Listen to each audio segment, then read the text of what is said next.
Good evening all. Yeah, I think it's stabilized. We can get started now.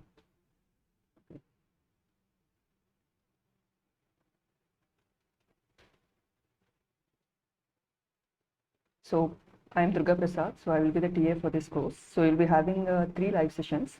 So one is one is on Saturday. The other one you'll be having on Monday and Tuesday. You can join any one of them to solve one of your doubts. The primary aim of these sessions is to mainly help you solve your assignments. So if you have any doubts, you can raise the questions now. Otherwise, I will be discussing some of the problems that might be helpful for you when you try to solve your assignments. Sure. Yeah.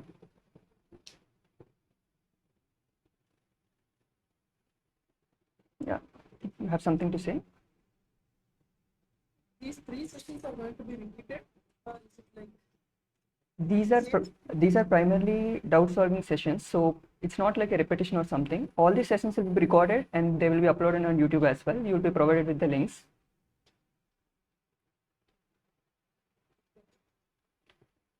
And then we will also come up with some few more additional questions or maybe additional assignments, you can think of them. So we will solve them during these sessions so that will help you to solve your assignments.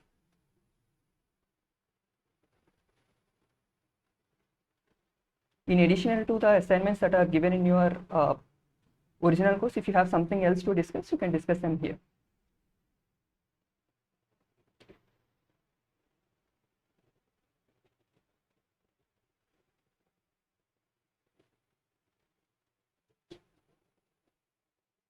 Yeah, I'm just waiting, like, since there are people still joining, so I'm just waiting for a few more minutes till it stabilizes.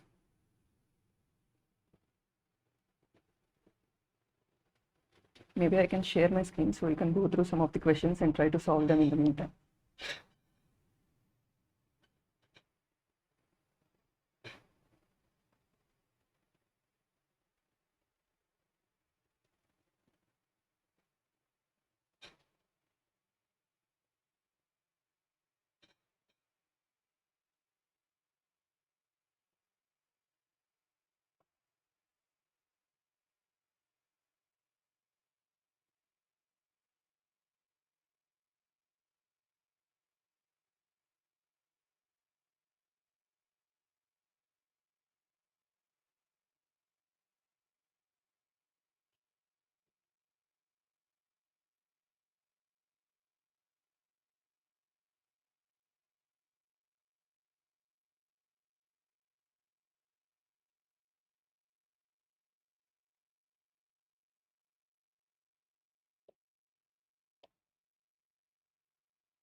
Yeah.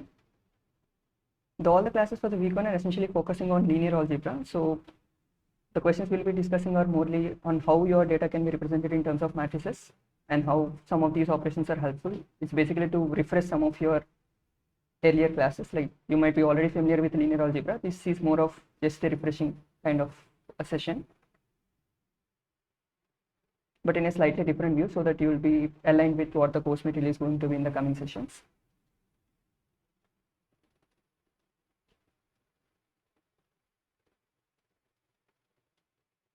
So the first question asks you, so there is a fluid particle and its position is represented by a vector of xyz, and then it's being tracked from say 0 to 1 second every 0.1 second. 0.1 second is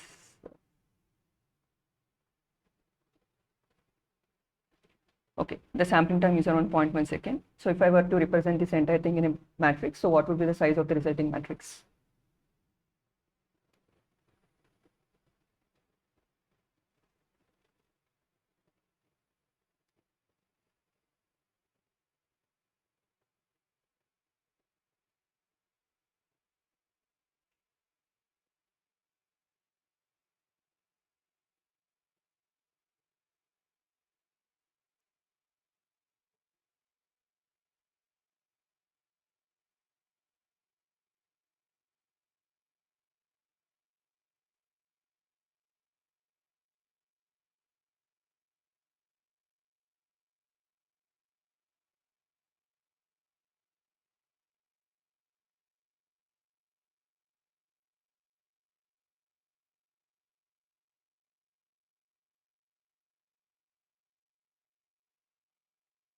So can one of you answer so that we have a little bit of interaction? Maybe kind of an ice-breaking one.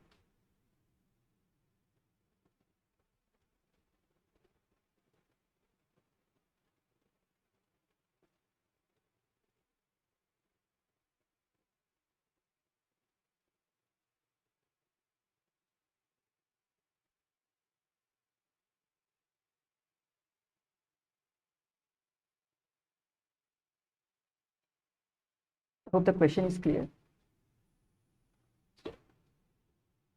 Will it be 3 by 10? Yeah, so a 3 by 10 matrix. So can you just explain it so that others would also be able to appreciate why is it 3 by 10 or 10 by 3, or does it matter if it is 3 by 10 or 10 by 3?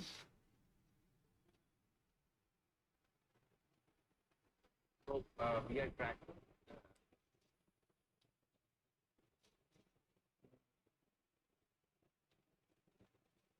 Or maybe is it 4 by 10?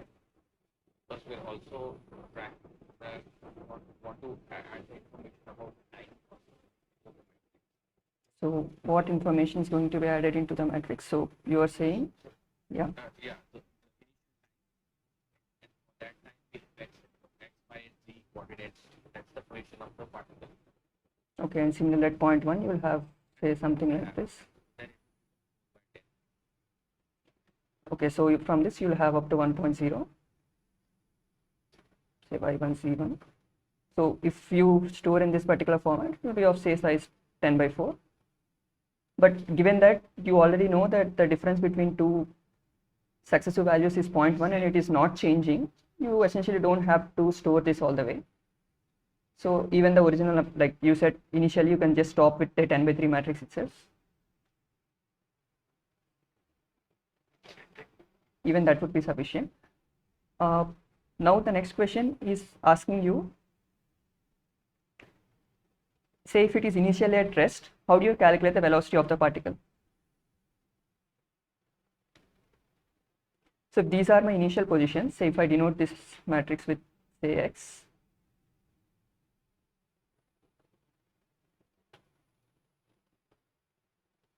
so I want to find u. So if you use a forward difference scheme, so u is basically dx dt, or maybe we can here, since the sampling is just 0.1 second, you just write delta x by delta t. So this is very straightforward. So how do you calculate this matrix? Initially I am telling you that at t equal to 0 the particle is at rest, and for successive times you can just calculate 0.1 minus x0 by delta t, and similarly y 0.1 minus y0 by delta t, 0.1 minus h0 by delta t, and similarly you can go all the way up to the last particle. The question now is, okay, this is what you would be doing previously. Now if say I want to use this, I want to represent this using a matrix notation. So I want to write this in some matrix form so that u is essentially represented by a times x, and u is my velocity vector, so this would be of size 10 by 3, and x is my position 10 by 3. So what would be my transformation matrix A? What would be the size of this?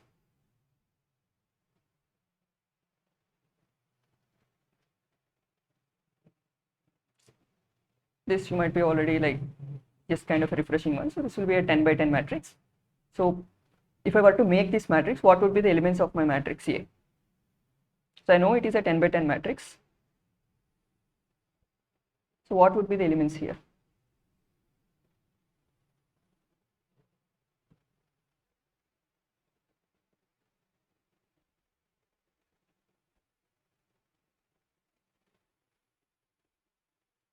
So all I'm saying is when you multiply A with x,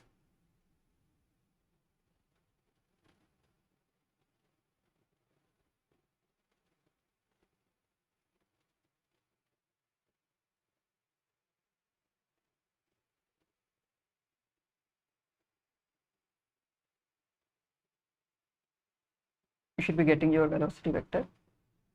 So initially it is 0, 0. So you have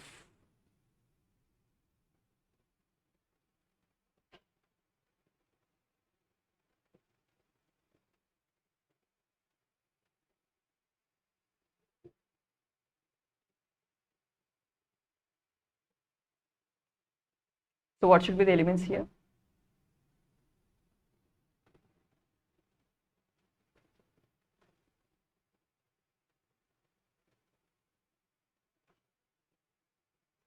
So it's just a normal matrix multiplication, and just so what will be the values here to give you these particular values on the LHS?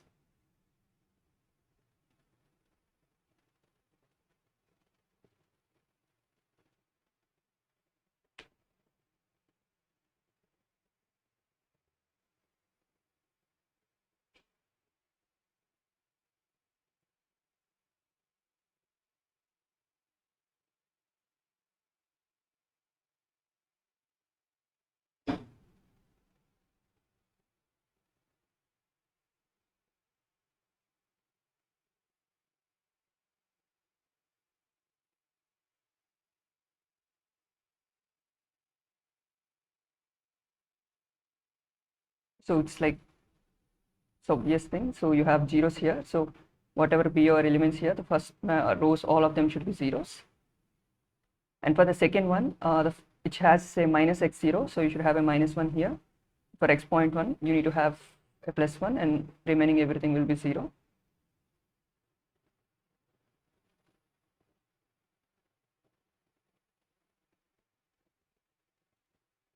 Similar way this goes on and on, so you'll be getting a triangular matrix. People who are already familiar with the finite difference method, they should be able to understand this much easier, or they should be already familiar with it. Even otherwise, it's just a matrix multiplication. You just need to decompose it in a way that you'll get one upper triangular and one lower triangular matrices, which we will see anyway later. And the last part is also straightforward. So you know what is the position at t equal to 1 second, and then you know the velocity, so it should be straightforward to calculate your position at 1.1 seconds.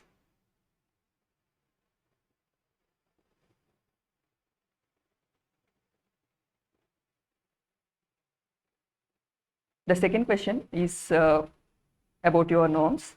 Maybe you can go through the question. We'll wait for a few minutes so that one of you can answer it, and maybe say you can discuss with others, like in the session.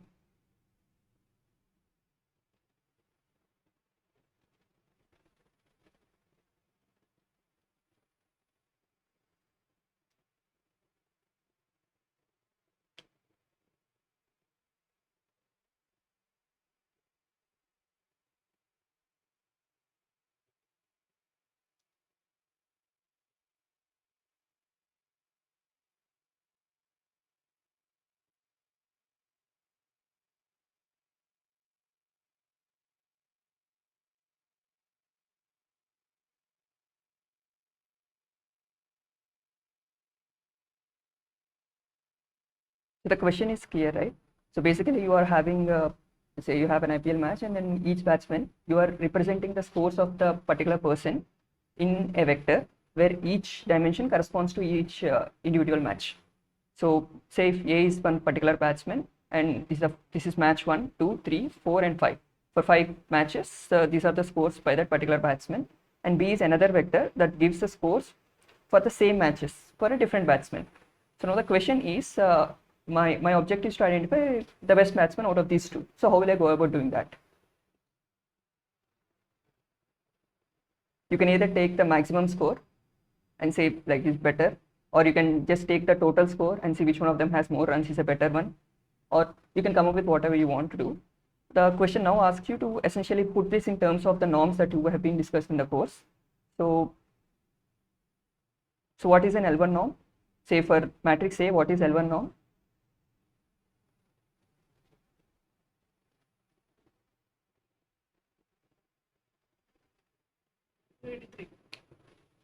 Yeah, so basically L1 norm is sum of all of these. So you got a value of around 283 for A.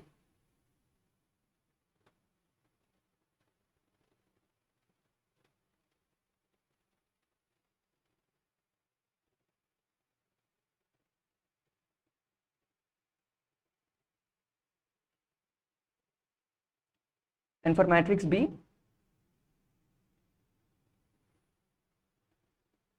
yeah, now that you got how to do it, so it should be straightforward. You just add up these values and you get the value of L1.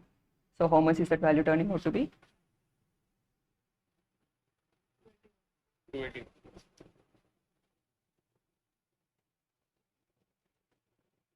Similarly, can you tell me the values for L2 and L infinite? So L infinite norm is straightforward. So what is L infinite norm? That is the max. Yeah, that is a max. So for A it is 102 and for B it is 151. So one doubt here. Yeah. So in case the L1 and L infinite is okay, in case if they give it as L3, then we should be finding the cube root, is it? Yes. Like you need to cube them and then you have to apply cube root. That's it.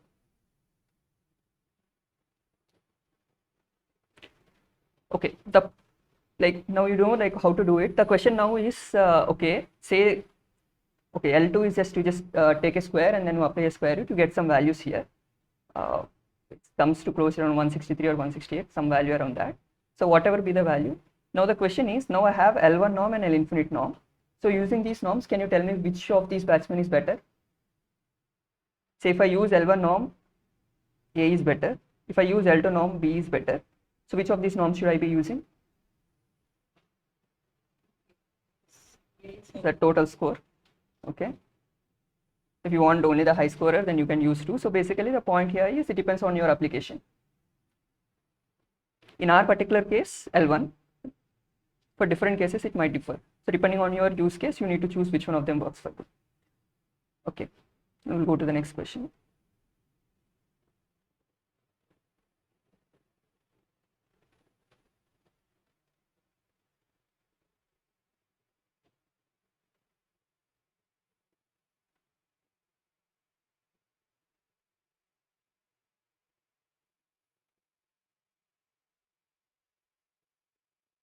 So you have a bag with different colors. You have a bag with different balls. Each ball can come in either 3 colors or they will and 3 different sizes. So basically you will have these bags. Now the objective is to identify these bags. So if I want to represent each bag with a vector, what would be the dimension of the vector space I would be using to represent that bag? Subject to these following different cases. So the first question is, I'll consider 2 bags to be identical in the sense like both of them should be represented by the same vector only when color and size both of them match exactly. So what would be the dimension in that case? So is the question clear first?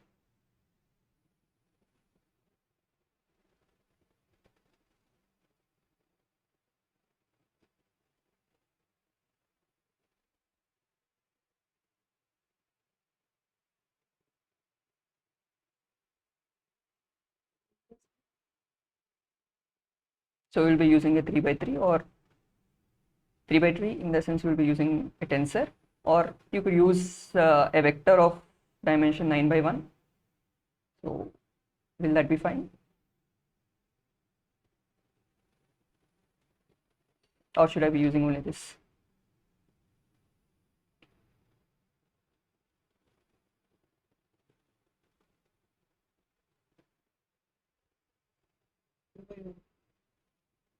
Yeah, so is this and this identical or they are different? It's like, can I use any one of them or one is better than the other, or any comments on that?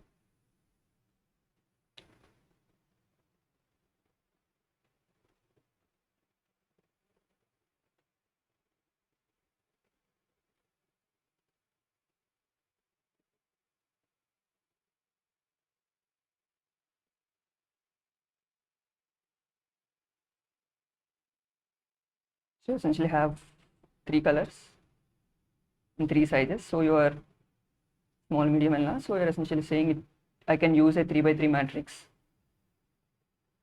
to represent one particular bag, and if there are 2 bags with the same matrices, so how will you compare 2 different matrices? So have bag 1 and bag 2. I have 2 matrices.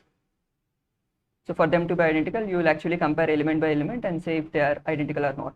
If that is the way, I can either use a 3 by 3 matrix or use a 9 by 1 vector. It wouldn't make any difference. Say if I want to find, so basically what will be my entry here?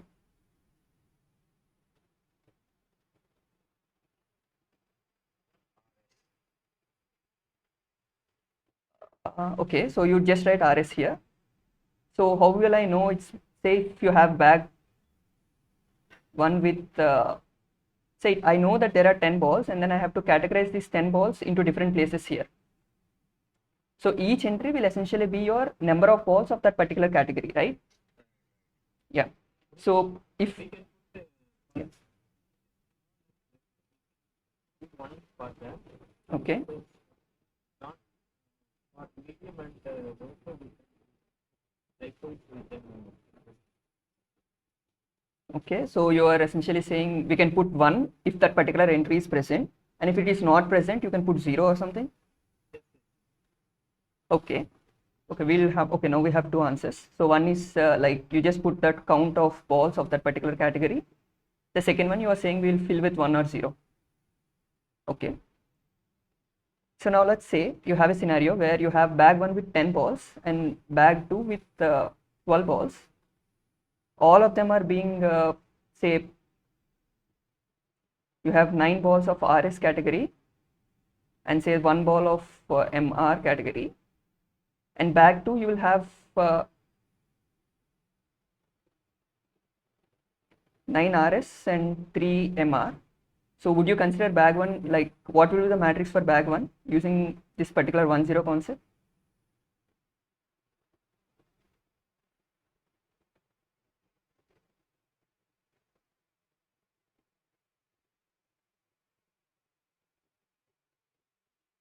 So based on the same idea, so how would you fill this matrix for bag 1? So you have 9 RS, so RS is present, so you would put a 1 here. You don't have GS, BS, and then you have an MR, so you'll put a 1 here, and the remaining everything will be 0 for bag 1. So how would you have your bag 2? Would also be same, right? right. So if you compare matrix 1 with matrix 2, they are identical, but this bag has 10 balls while the other bag has 12 balls. So which may not be what you require. So instead of 1-0, if you use the count based one, then you will be able to differentiate these two. So you can have 9 and then you have 3. So then both the bags are not identical. So in that way you will be able to differentiate.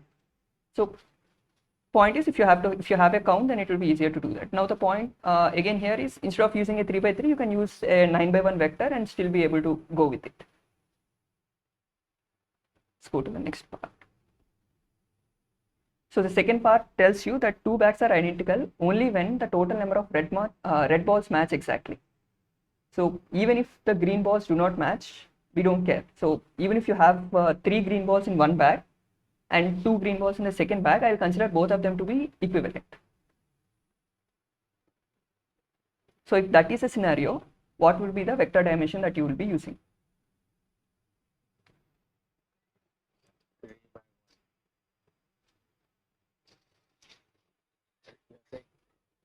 So basically I am saying, yes, only red ball count is required. All I want is red ball count. Yep. Yeah, all that matters to me, yes, all that matters to me is red balls. So you will be okay with just a 1x1, like a single element.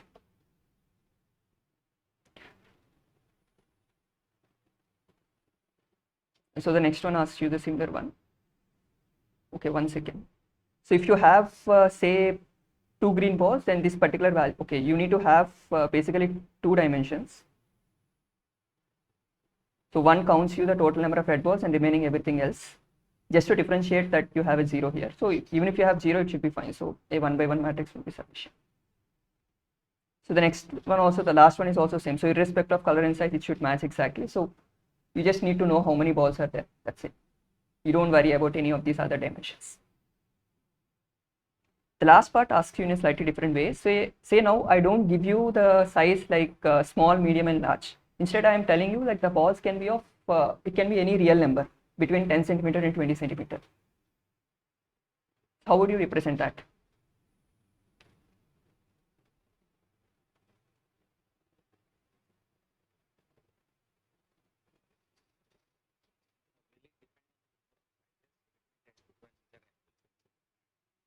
Yes, so but it can vary between different bags. Yeah, it depends on the sizes. So how would you go about dealing with such scenarios?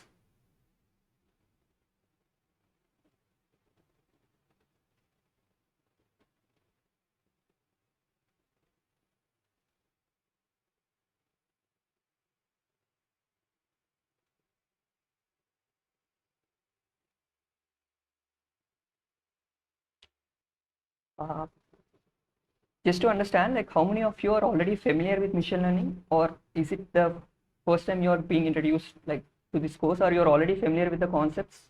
And then like I just want to understand what is your motive behind joining for this course, so that maybe these assignments will be more aligned with your whatever you want to get out of the course. Sorry.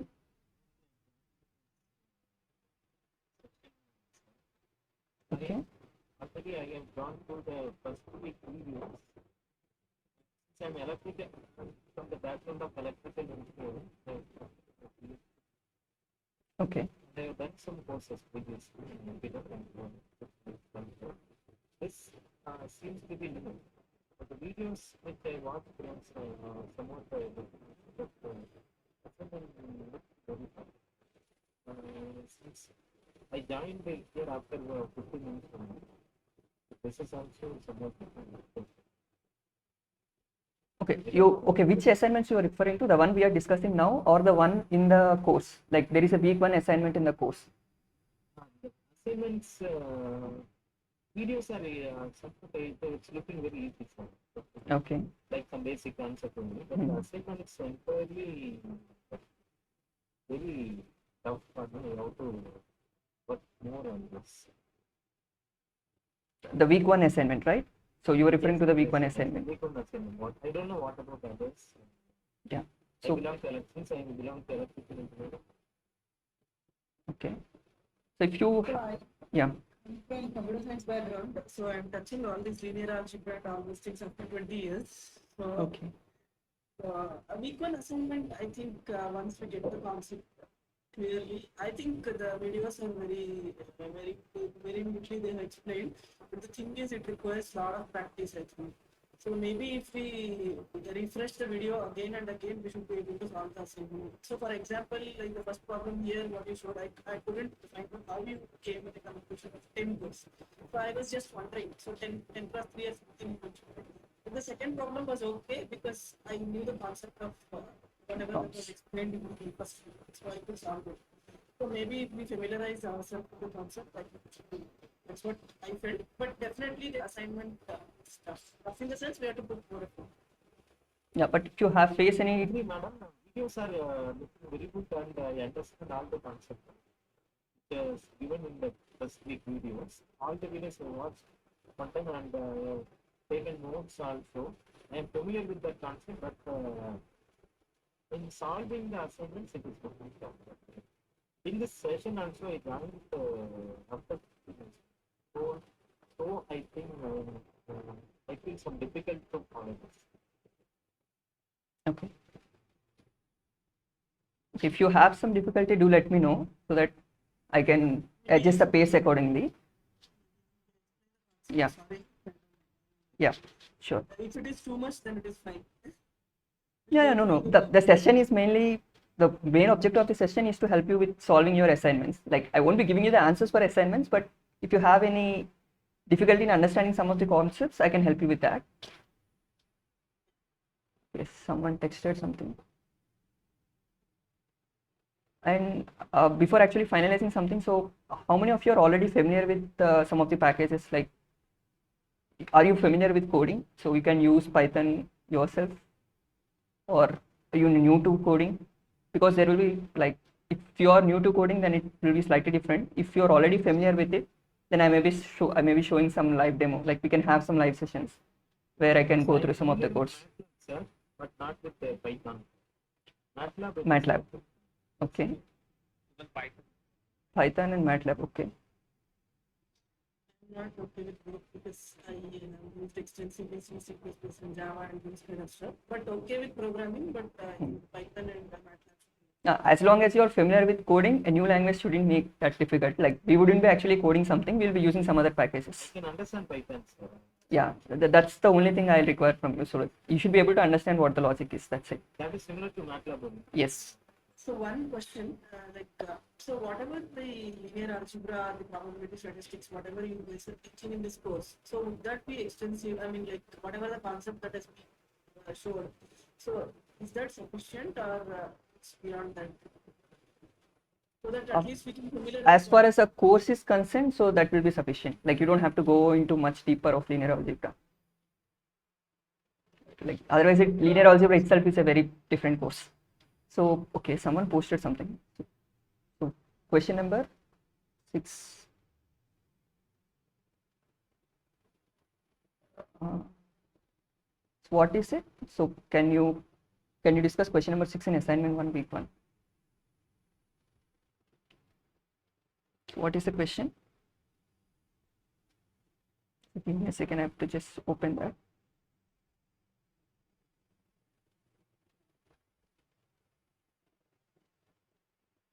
So what is the problem you are facing with that question? Like you didn't understand the question or something?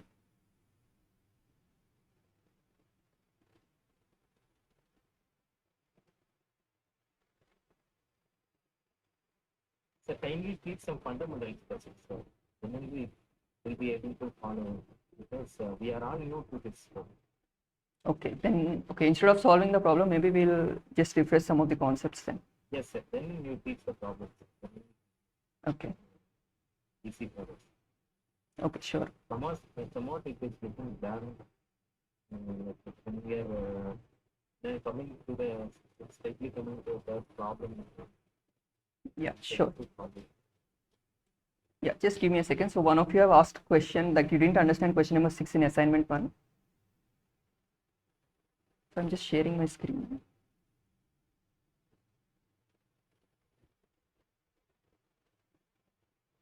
We'll just quickly go through the question and then we will start with some of the basics so that it will be easy for you to understand the further questions.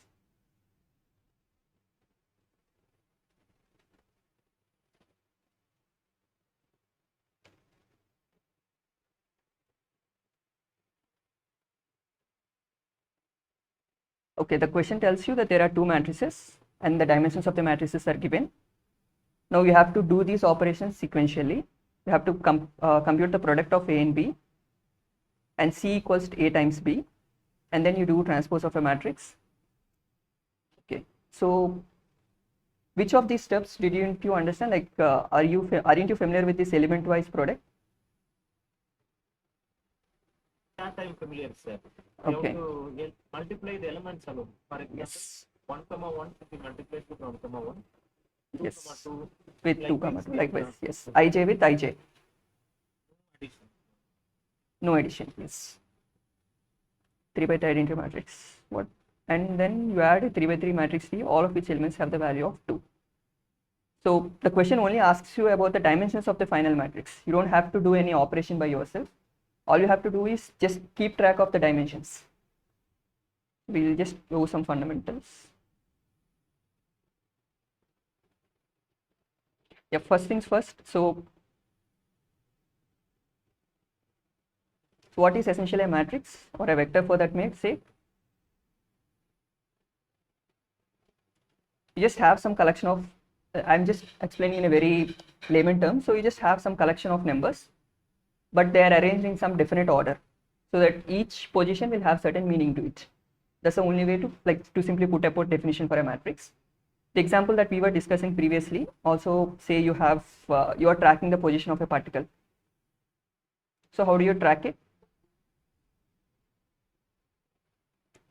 By what I meant by tracking a particle, say you are going on your vehicle. So you have your phone, you are using your GPS or something. What is it that it is tracking? Is say your latitude and longitude.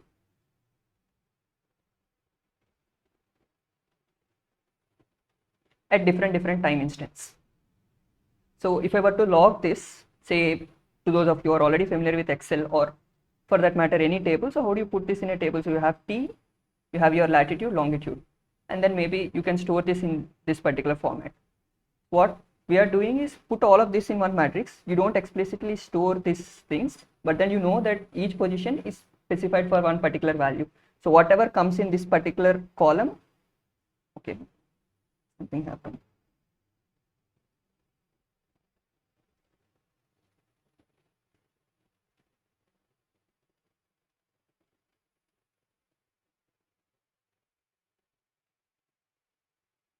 whatever comes in this row is your time value, whatever comes in this is the latitude value, and whatever comes in the last column is your longitude value. So the first question is essentially the same thing. So you have x, y, z, the coordinates of a point, and then you're tracking the point at different time instants from t equal to 0 to t equal to 1 second.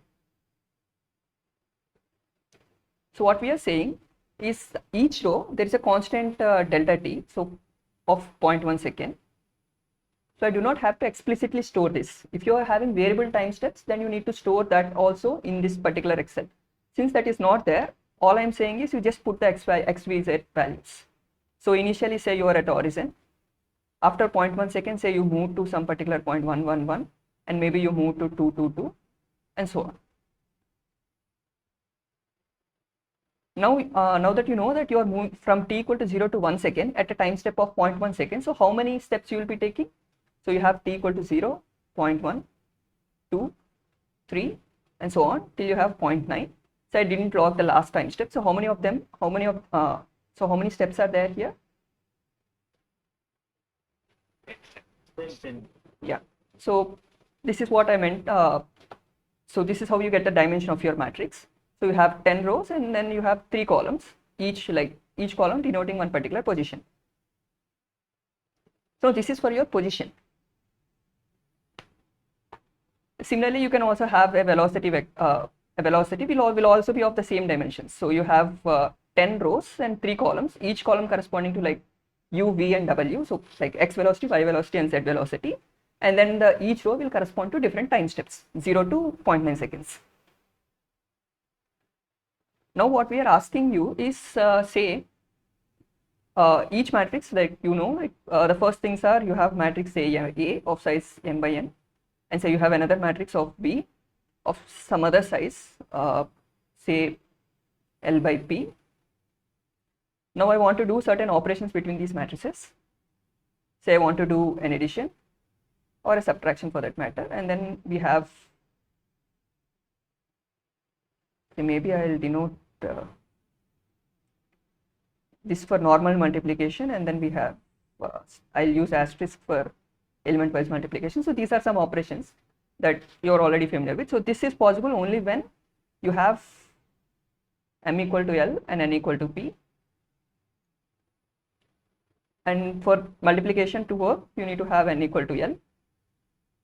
And for Henneman product or element wise product, you need to have m equal to L and n equal to P. So these are certain operations. Like addition is when you add two quantities. Matrix multiplication is something that we will be using more often, like this and this are the ones that we'll be using more here. So in this particular first question, so what is happening when you multiply a matrix with another matrix? This we won't go much into the mathematics, but we will call this simply as some transformation. When you multiply a matrix with another one, this matrix we are calling this as some transformation matrix. So what we are aiming to do here is, given x is my position, so if this is my x, I want to find velocity from x. So what I want to do is transform the x matrix into u matrix. So this is something that I am representing using A times x. So A is some transformation matrix that transforms the position vector into my position matrix into my velocity matrix. So how do I do that? So I know the dimensions of x are 10 by 3. Velocity vector is again 10 by 3. So what would be the dimension of my A matrix? Using these rules, so what should be the dimension of my A matrix? So I'll call the dimension of A matrix m by n. So for multiplication to work out, we need to have M columns same columns. N. M equal to N. okay, someone was also saying differently. Yeah, so how did you come up with that? So you have a 10 by 3. You are multiplying m by n with a 10 by 3 matrix. So for matrix multiplication to work, you need to have both of them to be equal, and this matches with this matches with this. That's the simple way. So your m should be 10 and your n should be 10. So A is a 10 by 10 matrix. Now the question is, how will I find out the matrix A? This transformation is something that you should come up with. This is something that you will be doing often. Like even later when some models come, you will be, ultimately your aim is to find this transformation. You want something that you want versus something you have. These are your inputs.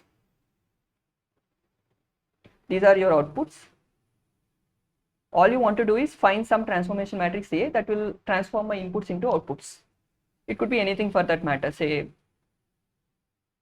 in this particular example, input is your position and output is your velocity. So how will I find this out? So, you know, like this velocity u can be written as, say if you have, let's take a very simple, instead of a 10/3 matrix, let's say a very simple one. So you have 3 x0, y0, z0. You just have 3 rows. Sorry.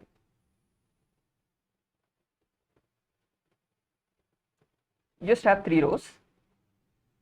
And from this I want to find velocity. So I'm telling you that at t equal to 0, the velocity is 0. At the next instant, velocity will be x1 minus x0 by delta t, y1 minus y0 by delta t, z1 minus z0 by delta t. And similarly for the last one, x2 minus x1, y2 minus y1, and z2 minus z1. So this is my u, this is my x. So if I know u equals a times x, so how will I find a?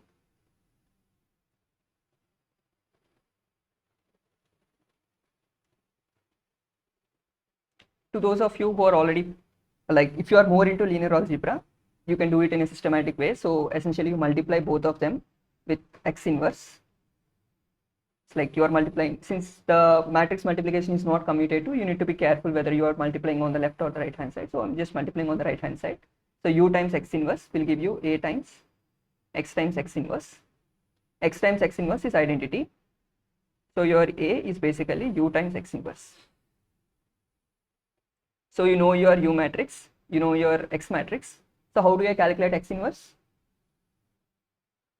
So there are different ways in doing that, which we will not be going into. So to those of you who are all, like, you will be using mostly packages. So if you are using MATLAB, you have different ways to calculate x. Like you just put inverse of x, it will give you the inverse of matrix x. But I'm just listing down some methods which we will not be using in the course. You could be using Gaussian elimination. This is something that you're already familiar with.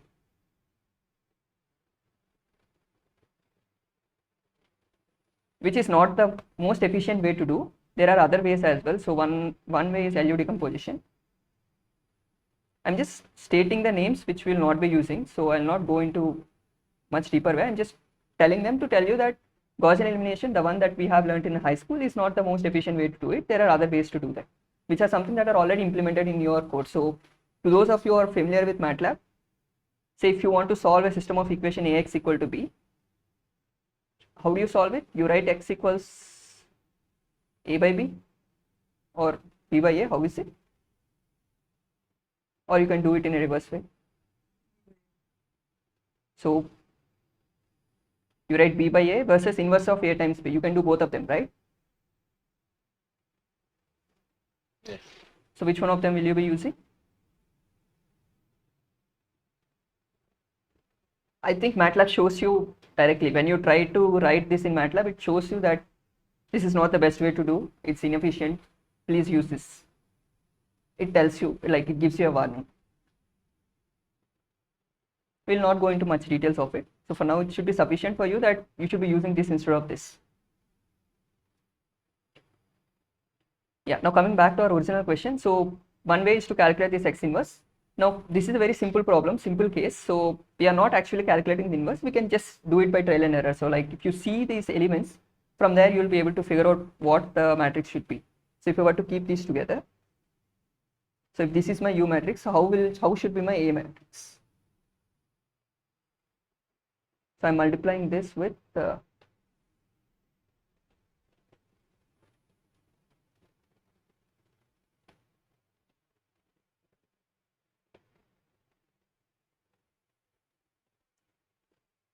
so the first element. How do you get the first element? by multiplying the first row with the first column. So it should be 0. Similarly, the second element you get by multiplying the second row with the second column, right? So it should give you a value of 0. Okay, trial and error goes the difficult way. So yeah, you will not do it that way. Yeah, it's better to do in the traditional way. So which will take a little bit more time. So already 5:45. So and we have one more question to discuss. Okay. So you're already familiar with how to calculate x inverse, which we'll not be using much in the course. So I'll not go into how to actually do inverse and all of that. We'll just stop here.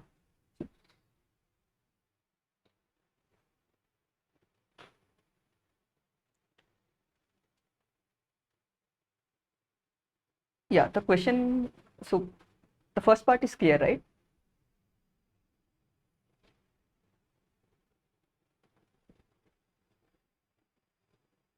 Yes. Yes. The remaining parts are again straight. Like if you calculate x inverse, you will get the transformation matrix A, and from there you'll be able to do the, like once you know your transformation matrix A, it's straightforward. For a given any velocity, for any position values, like if you are given some numerical values, you multiply that with A, and then you will get your velocity matrix. So that is clear. Now the next question mainly asks you about the concepts related to norms. So what are the norms? I think this was pretty straightforward. L1 infinity, L2, then Yeah, so basically what is norm is to essentially get to have some single value that will denote you about the matrix. Like matrix is essentially a complex thing, like you have so many values. So out of all these values, if you want to compare two matrices with a single value, you need to come up with something, some metric, and one of them is this, like norms are basically those. L1, yeah, L1, L2, L infinity, these are straightforward. So you just take x power, it's okay, I shouldn't put square. So you have x1 power p, x2 power p, so this should be straightforward. And then you have till whatever you have, and then just take a 1 by p, and then you'll get it. So L infinity is where you have your maximum of all this. This is pretty straightforward when you have a vector. When you have a matrix, how do you calculate norm?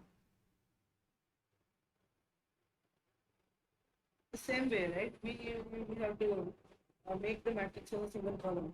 Like if you have a 3x3 matrix, we have to unroll it so that it becomes 9x1 or something, and then same way, right? Square root of. It can actually go a little more complicated than that sometimes. But for the course, it should be sufficient till there. But it can actually go a little more complicated than that. Because sometimes the output of a norm, you would expect to have a vector. Let's not go into that. Then let's get with a simple idea. So just say that norm will always give you some this value. So the question now is, where do you use norms? Is essentially to find the distance between two parts. Like L2 norm is what that you are already familiar with. It gives you Euclidean distance. So you just take 2 points and it will give you the distance between these 2 points. So this is something that we will use to say how close two different vectors are. So basically, a vector will tell you one particular state of some entity that you are going to see. Someone raised the thing. So did someone raise a hand? Okay, by mistake or something? Okay.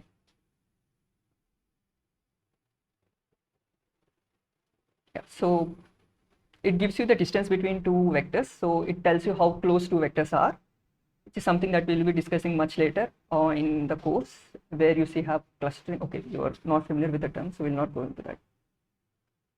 So the second question is quite straightforward.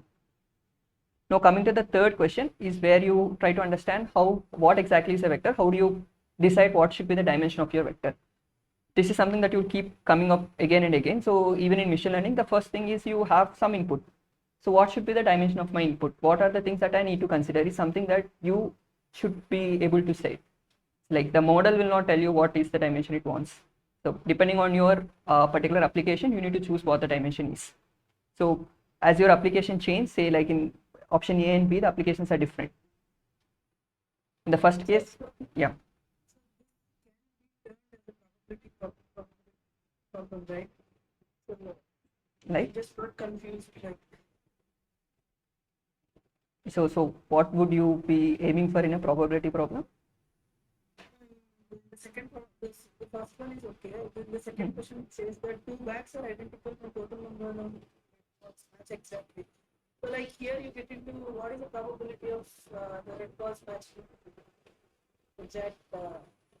You know, Yeah, but the idea is not to get into there. Okay, you can ask the question like that, but the question is here not that. The question is basically telling you to say you have a bag and I want to represent it mathematically. So when you want to represent some physical entity in some abstract sense, basically you want to feed in the computer, so you need to have some numbers. You need to put some numbers to everything that you have in the physical world. So how do you put numbers to it? You can put a single number, like you can take a bag, just calculate the total number of balls in it and say like this is the number that I'll use to represent the bag. And if you have two bags which have the same number, then both of them are identical. So if that is okay with you, that is fine. But then there are some scenarios where that won't be sufficient. You need to have further detail into what color is there, what sizes are there. So depending on your application, you need to choose the dimension appropriately.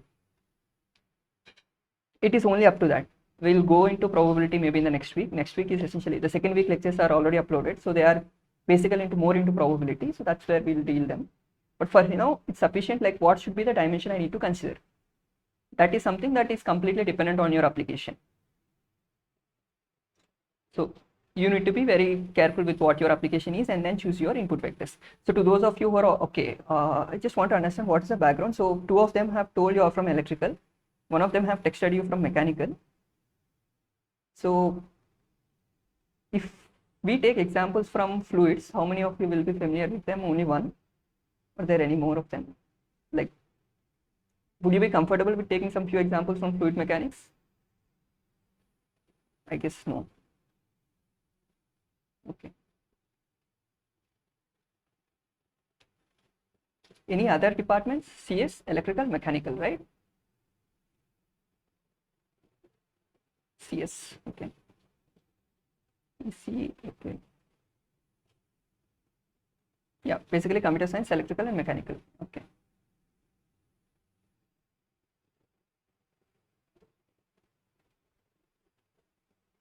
Data science, okay.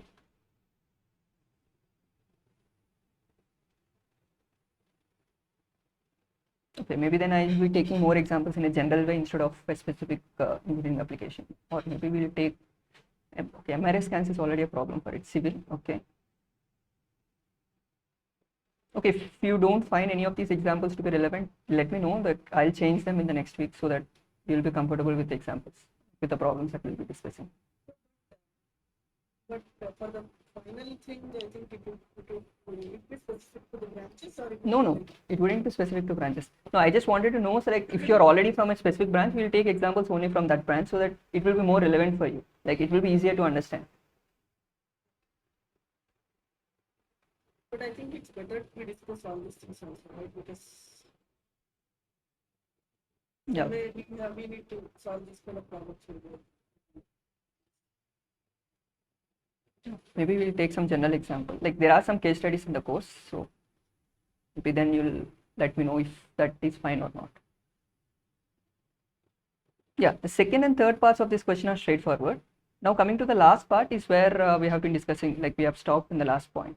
So instead of having some discrete levels, say if you have continuous levels, say I'm saying the size of balls varies from 10 to 20 centimeters, it can be any value. So what do you go about in that scenarios? How will you decide what your dimension is? This is something that happens in all of your branches. So once we start, maybe in the week 3 or something, we'll be starting with neural networks. So we'll go directly there. We'll not be discussing this much later then. So point is, how would you represent your physical values there with real numbers? Does it really matter that I can just put a number there? Or here the idea is you are splitting it into something like you have RGB and then you are splitting as small, medium and large. Now if I don't have that, like one obvious way is like you have 10 to 20 centimeters, you then split it into 3 sections, say 10 to 13 or say 13 to 15. This is something someone has already suggested. 17 to 20. Then how would I know what is this? How many should I take? What should be the interval? These are all the questions that will be coming up, and we cannot say like these are some things that you need to try and experiment, and then you need to come up with an answer. These are something that we cannot say ahead, and they completely change from problem to problem. That is the only point I can comment right now. When you take an actual example, then you'll understand this much better. Okay. Okay, before going to the next question, we'll just have, so the concepts discussed are, you have, once you have the norms done, and then you have something called eigenvalues. That is something that will come up in your videos. So what is your eigenvalue and vectors?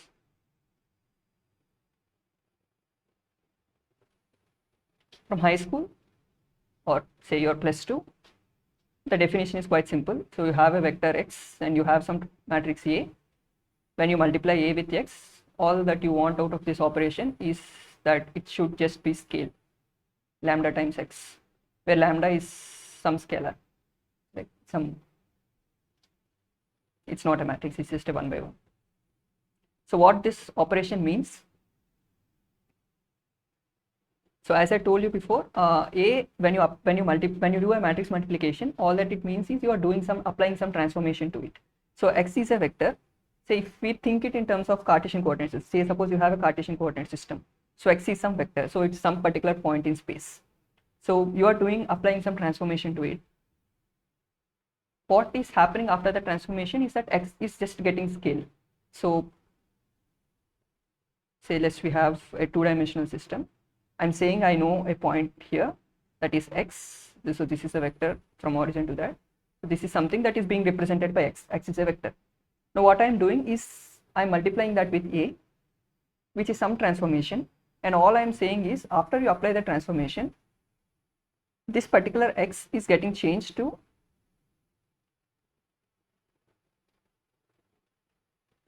something else. It should only be scale and nothing else should happen. So the original dimension, if the original one is x0, now it is lambda times mod x, let's use norm. The new vector has a dimension of lambda times norm x. That's the only thing that we are saying here. So what, like, can you give an example where something like this happens? This is one way, or you can think of it in another way. So if you have a vector like this, I do some operation. All that operation does is just change the dimension of it.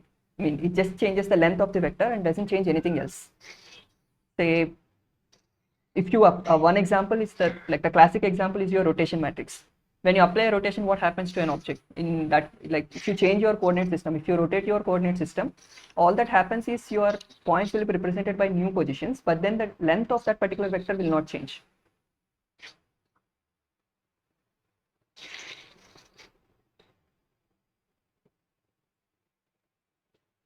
Right?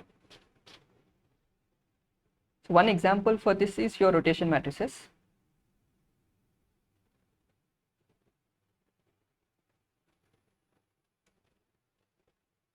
To those of you from mechanical, or maybe everyone does this in their first semester of BTech. So you might be doing strength of mechanics, or mechanical guys would, and civil guys would be much familiar with it. So you have something called principal stress, if you can recollect.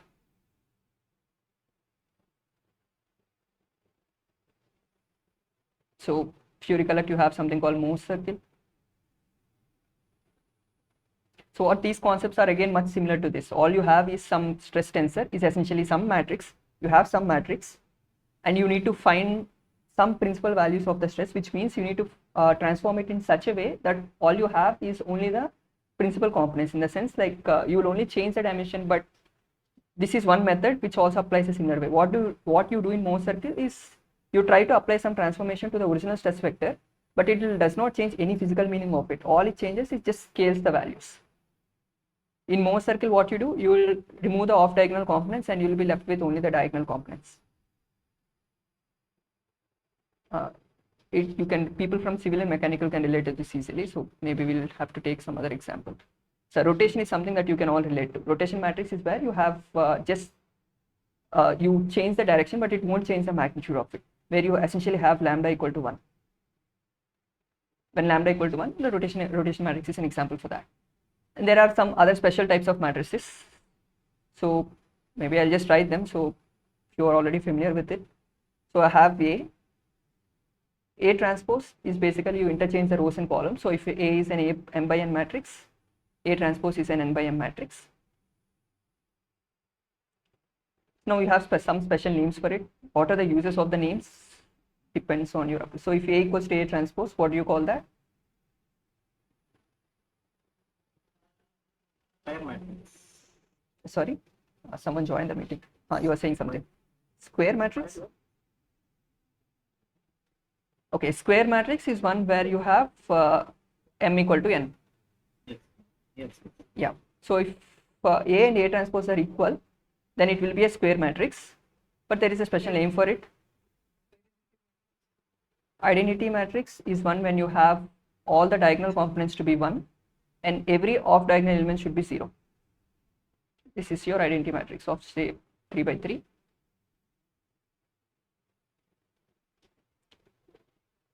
Symmetric matrix. So when you have A equals to A transpose, you call that a symmetric matrix.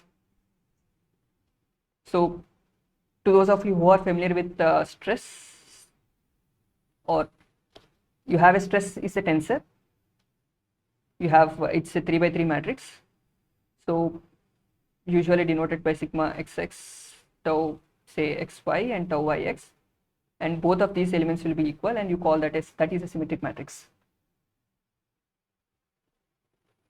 Stress is a symmetric matrix. So what is the point of having symmetric matrices? Like, do you have any advantage by knowing that it is going to be a symmetric matrix? One example that computer science or anyone who is from probability might find it is you have covariance matrix. What is a covariance matrix?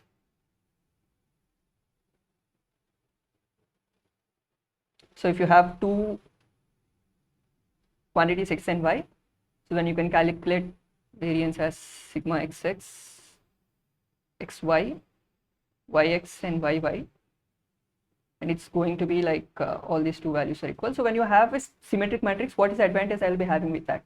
Do you have any advantage by knowing that the matrix is going to be symmetric?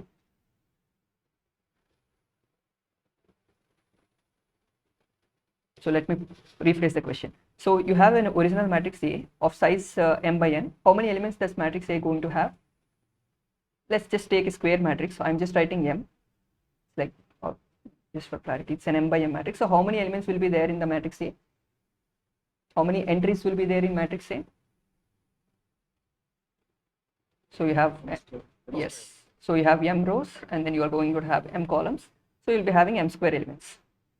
So when you actually have to store this matrix, you need to have store it in m square space. Like you are storing m square elements. Now that if I know that the matrix is going to be symmetric, can I reduce the number of these elements from m square to anything else? Yeah. Yes. So if I know that A equal to A transpose, then all I need to store are going to be the diagonal elements and only these lower ones, right? I don't have to store any of these upper ones because I know that they are equal to these previous values. So how many values are going to be there? Like how many values do I need to actually store when I know that it is going to be a symmetric matrix?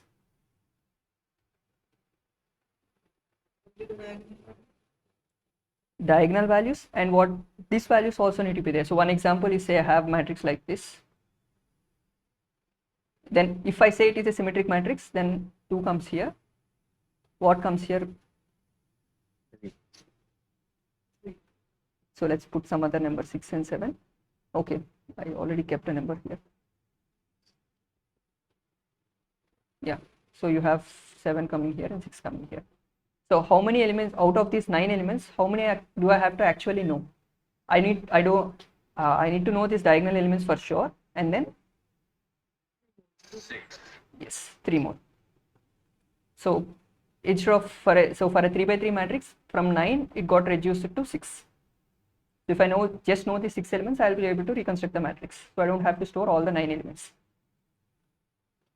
If I generalize it a little bit further, so if I have an m by m matrix, how many is it going to be from m square? How many is it going to be now? So you're going to know all the diagonal elements for sure. So that is So like a matrix of size m by m will have m diagonal elements, right? So that is going to be m plus these values. So from the second row you'll have one element, from the third row you'll have two elements. Similarly, you'll go on up to the mth row where you'll be having m minus 1 elements. So these are the number of elements entries that you'll be have to store. What does this come out to be? N into n plus 1 by 2.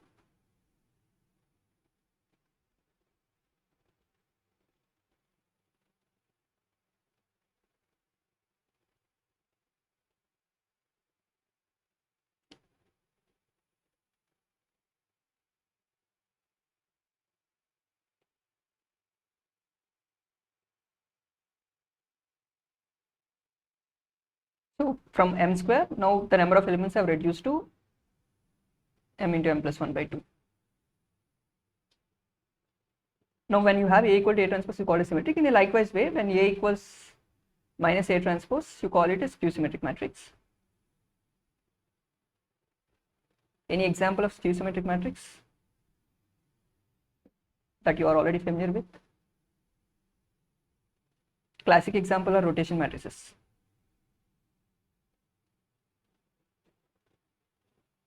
And there are some other classes of matrices. The ones that you might be needing for your assignments are say orthogonal matrices. What are orthogonal matrices?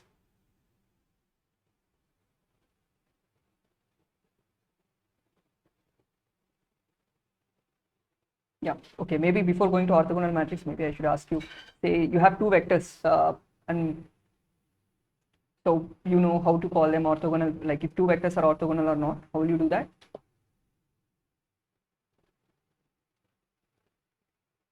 The product of the matrix is the identity matrix. Okay, you are saying for orthogonal matrices. The identity matrix can be an orthogonal matrix. Okay, identity matrix can be an orthogonal matrix. Okay, my question is, if you have two vectors, how will you know if they are orthogonal or not?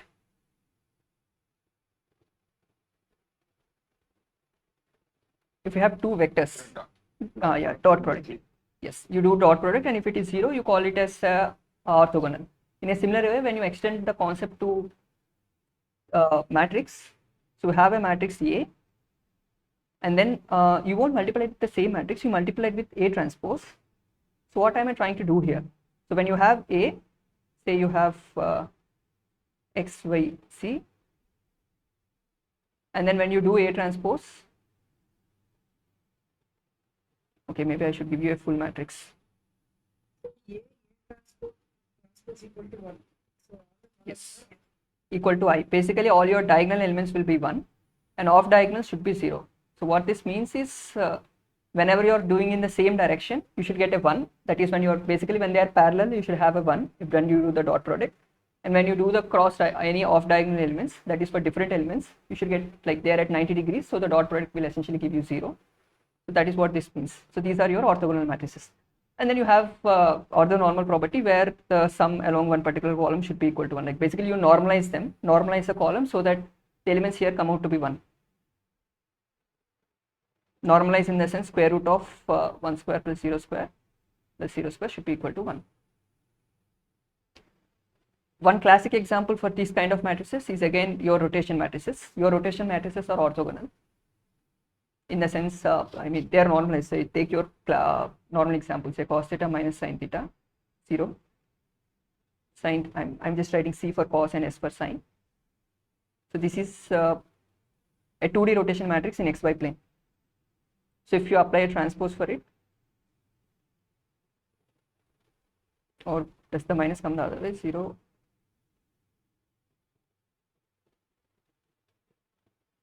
Theta cos theta 0, I have to just move them. So if I just multiply them, I'll get an identity matrix. And then if you do along any one column, if you just do square root of cos square plus sin square is going to be 1, and even in here it's going to be 1. So these are an example of your orthonormal matrices. Like rotation matrices are one classic example.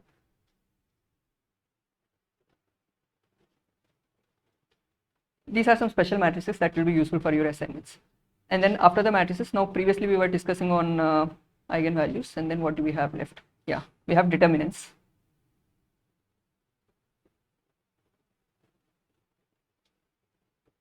Okay, it has several physical, like there are different meanings you can attribute to determinant. Depends on your application. So if you're already familiar with the linear system of equations, if you have ax equal to b, okay, how do you calculate a determinant in the first place? Let's go from fundamentals. So how do you calculate a determinant of a matrix? If I have a square matrix, determinant is only for square matrices, an m by m matrix, or let's say with a simple example, say first example is a 2 by 2 matrix. If you have a 2 by 2 matrix, A, B, C, D, then your determinant is straightforward. Yes, you take this ID. So AD minus BC. So this is straightforward. So when you have a 3 by 3 matrix, you have minus and cofactors. So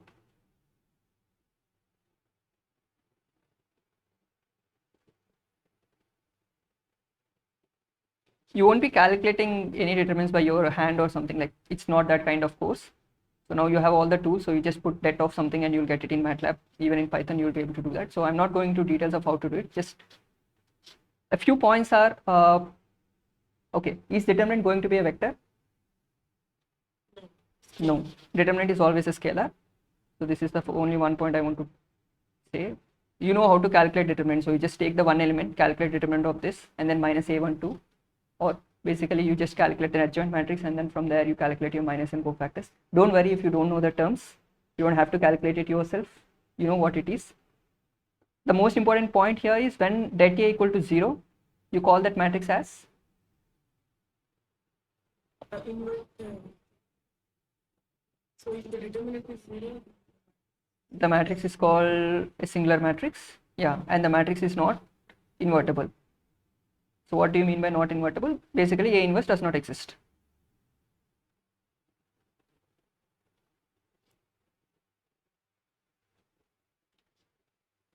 Yeah, by the way, okay, previously we stopped at eigenvalues. Even there, I would like to have one more point. So how do you calculate eigenvalues? So you have a matrix A, and I want to calculate eigenvalues for it. How do you calculate eigenvalues and say eigenvectors for this particular matrix? Yeah, of course, you can use the function eigen in MATLAB, and that will give you eigenvalues and matrices. You can use the same function in Python, and that will also give you the eigenvalues and vectors. Question number 1 is, point is your matrix should be a square matrix. So if it is a square matrix, the high school way of doing it is, you have, even now you would be doing the same thing, but you wouldn't be actually implementing it in the code. Just take A times x equal to lambda x. This is the definition for your eigenvalues, and then you just bring it to the LHS. So you have A times A minus lambda A times x equal to 0. And for this to have a unique value, if you take the determinant of this, okay, equal to 0. Why am I doing this? Det of A minus lambda equal to 0. Because for this equation to be satisfied, if this is not 0, then x has to be 0, which is not of much practical interest to us. So we'll be doing the other case. So you calculate determinant of A minus lambda I equal to 0. From this, if it is an m by m matrix, you will get an m order polynomial equation. So if it is a 2 by 2 matrix, you will get a quadratic. If it is a 3 by 3 matrix, you will get a cubic equation. So you will get some m by m matrix, you will have some m order polynomial equation. And then you will solve the equation, and from that equation, you will be able to get all your eigenvalues. Maybe we can recap some of the properties of these eigenvalues. So in this m order polynomial equation, so you have say x power m plus some constant m minus 1, and so on, equal to 0. You get some equation like this. Basically, in place of x, you'll be having your lambda. So now if you want to say, okay, maybe we'll take a simple example. So you have a quadratic equation, say x square plus ax square plus bx plus c equal to 0. So there are some properties for it. So if you want to find out the roots are x1 and x2, so what is the sum of the roots? Without actually finding the roots, I will be able to get this, right?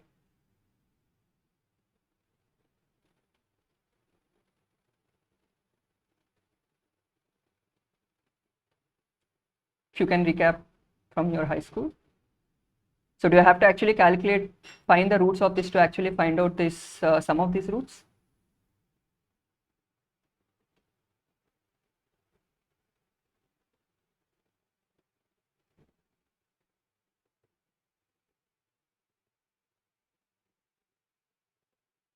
I don't have to, right? Yeah, minus b by a. So sum of the roots is minus b by a and product of your roots is c by a. So similarly, when you have an m order polynomial equation, we'll have a similar ways. The only point that I would like to bring here is sum of your eigenvalue. What is this last one is your product of all your eigenvalues. So if you have m eigenvalues, the product of all eigenvalues is going to be this particular thing. In this particular scenario, it is going to be your det of A. So if you just have multiply all the eigenvalues, you'll be able to directly calculate the determinant of A. So this is another way to calculate your determinant. Like this is one way to go about it. The other way is you calculate your eigenvalues, and then from there you multiply all of them, and then you will be getting the determinant of A directly. This is another way to go about it. Now let's take another scenario. Say you have Ax equal to B, but then say your A is not a square matrix.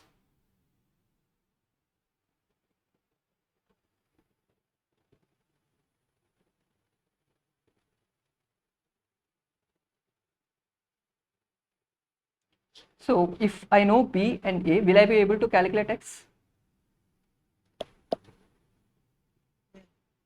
Okay, how will I do that?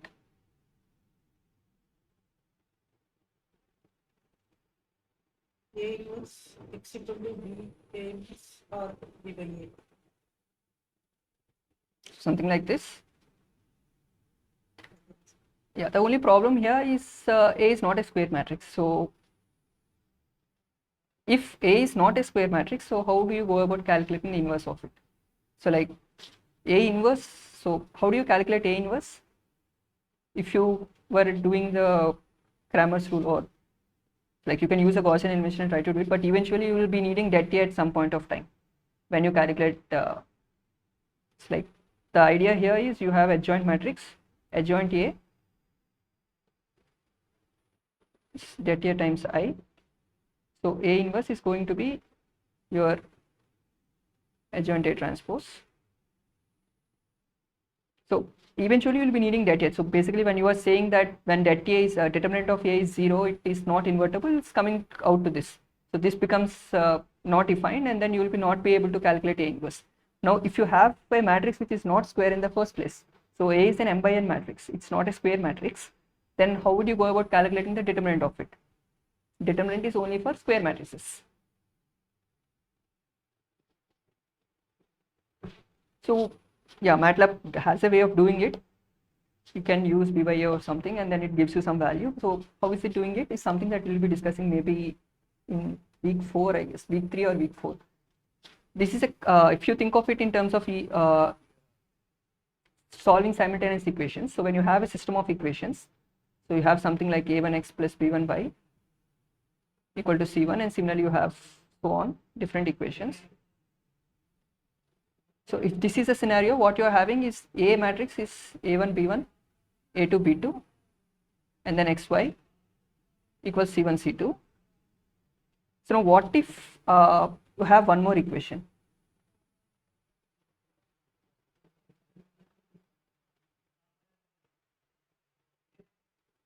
So now in addition to this, you will be having a3 b3, and you have c3.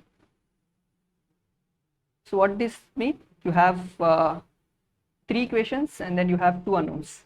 So will I be able to solve that? Yeah. 3 equations and 2 unknowns. So is that going to be a unique solution?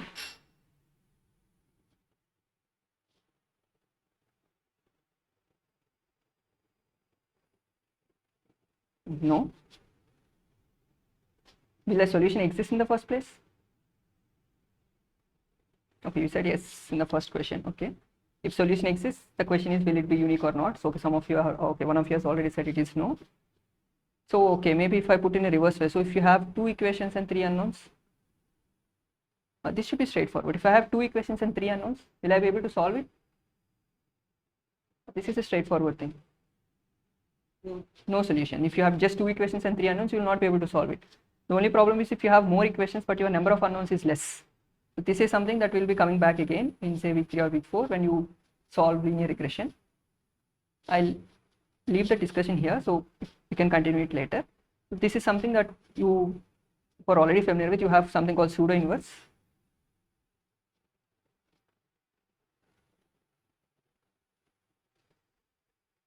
Or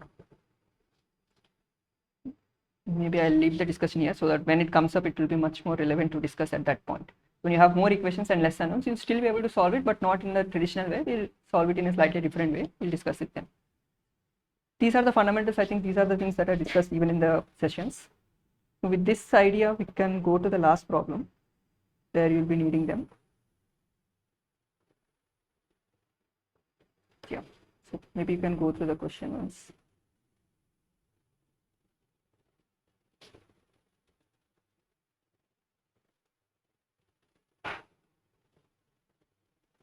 So this is also similar to the second problem, whatever we solved. Yeah, the first part is straightforward. So you just take 2 matrices, you can calculate L1, L2 infinity. So this is straightforward. The second part asks you to okay, it's slightly different. Okay, I should have. Okay, the second question says your team has suggested that more weightage be given to interview than the entrance test, and after further discussions, your team decided to give these particular weightages to each one of them. So how would you transform your original scores to obtain the new score? So what would you do in this case? So what would be a transformation matrix? So let's just take one example. So you have AS 679. So these are my original scores of some particular candidate. So L1 norm is 6 plus 7 plus 9, 13 and 21, 22. Say L infinity is 9. These are straightforward, so I'm just writing them. So now what I'm saying is you don't want that in this way, but instead you want to give weightages to each one of these. So I'm saying these are 3 different scores. Each one should have a different weightage. The first one at 0.3, like 30%, 30%, and 40%. These are the weightages. What should be the final value? So with these weightages, I need to come up with a new value for A. So I'd say I'm just writing it A prime. So how will I do that? So you just can take a weighted average one. So it's like your weight score. 30% is for first one, 30% is for second one, and the remaining for the last one. And then this will give you some value. This could be one way, like if you just want the total score. But how would you do this in say matrix operation?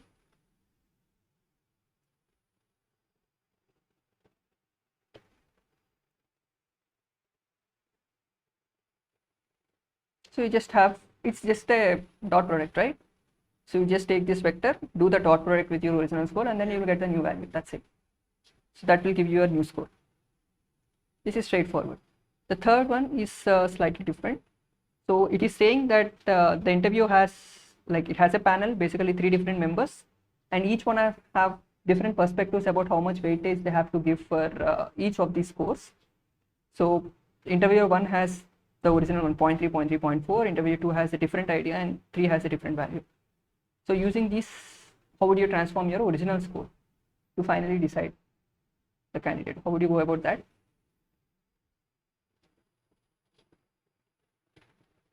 So your original score is 679. So if I write it as a column vector, a 3 by 1 matrix. So where each row will correspond to different type of score. So one of them is interview, say one of them is an exam, another one is a GD, and the last one is for some interview. So the panel has 3 different members, and each one of them has a different view of how much weightage to give for each one of them. So I would represent it using another matrix where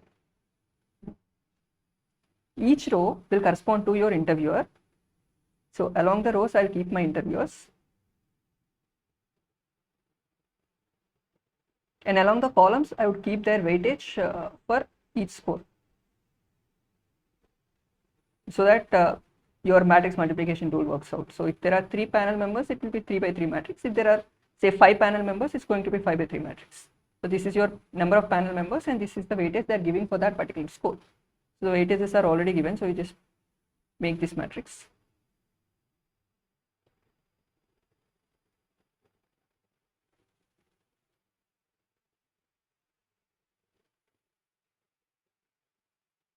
So from this, I'll get some matrix. It's going like I'll get some values. It's going to have dimension 3 by 1. So what do these values physically mean?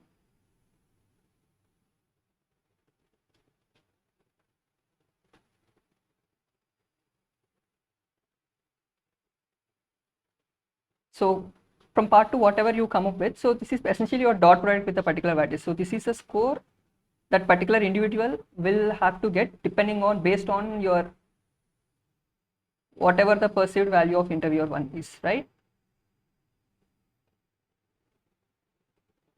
So based on whatever the preferences interviewer 1 has given, this is a score that particular candidate has to get.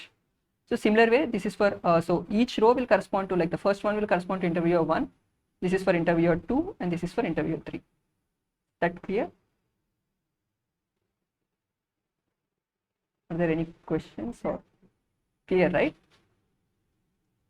So now once I have this vector, and then what do? I can either do an L1 norm or say infinite, or you just choose whichever norm you want depending. So say if you want to just see whatever is the maximum score, and you like basically want to compare for 2 different candidates, you do for candidate 1, get an L1 norm, do for candidate 2, get an L1 norm, compare these two, which one of them is higher, select that particular candidate. Or you just take the maximum score and then select the candidate. It depends on your application, like it depends on how you want to select the candidate is.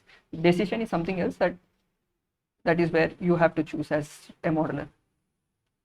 The last question is like say, can the scores obtained above be equal to the original term formulation? In the sense, so like if these are my original scores A, say X or something, A is for transformation we are using. So if these are my original scores X, so what all I'm saying is there anything that any particular score value that even though whatever the interviewer thinks, like it is going to be the same. So if I have this 679, even after applying the transformation, is it going to be 679 or is it going to be something different? In this particular case, it's going to be something different.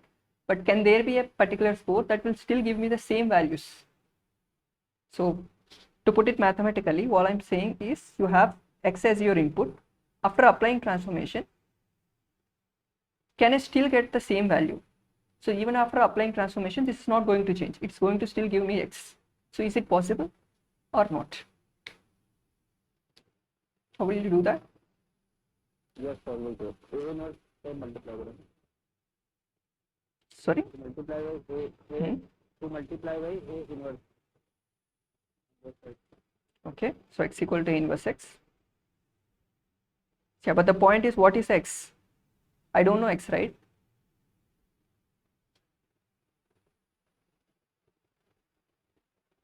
Yeah, can I calculate X that gives me this particular combination?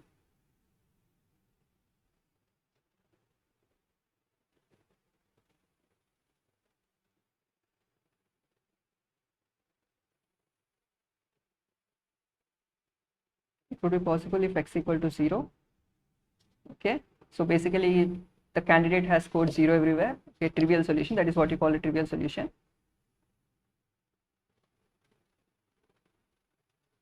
Is when you just have X is 0, 0, 0. Like he scored 0 in all the tests, which is of no interest for us. Like if we just scored 0, then it wouldn't have any meaning for us. The other way to go about it,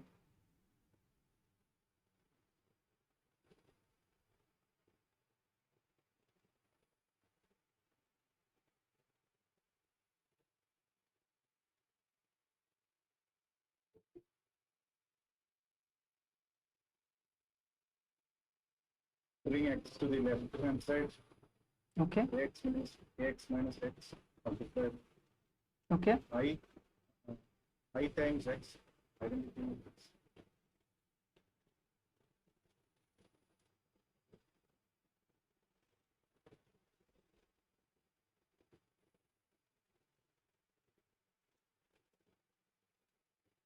So this would give you A minus I times X equal to 0. And then what would you do after that?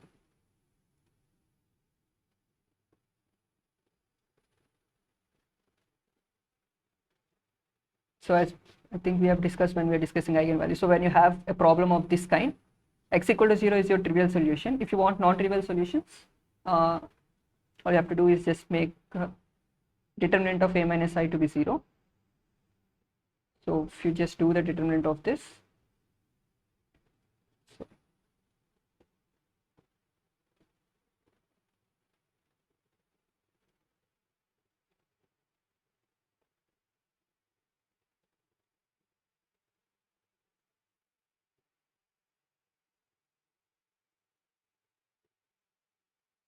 so is this determinant going to be 0? We can do it and tell me. If it is equal to 0, then you can have a non-trivial solution. If it is not equal to 0, then all you have is just x equal to 0 as your solution. So you have to just calculate this determinant, and maybe one of you can calculate and tell me what is the value of this determinant.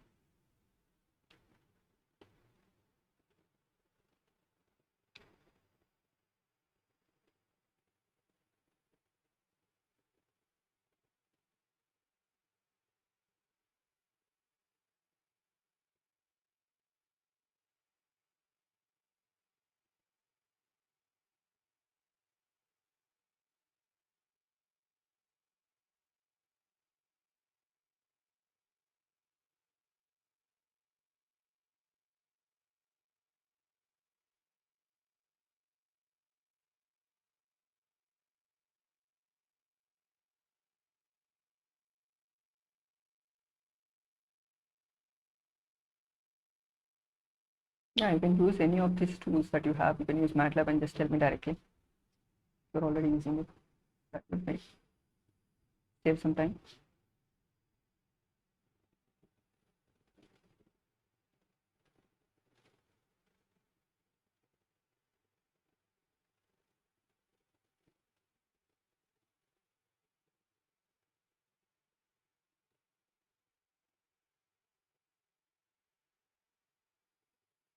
Does someone get the value of this determinant of this?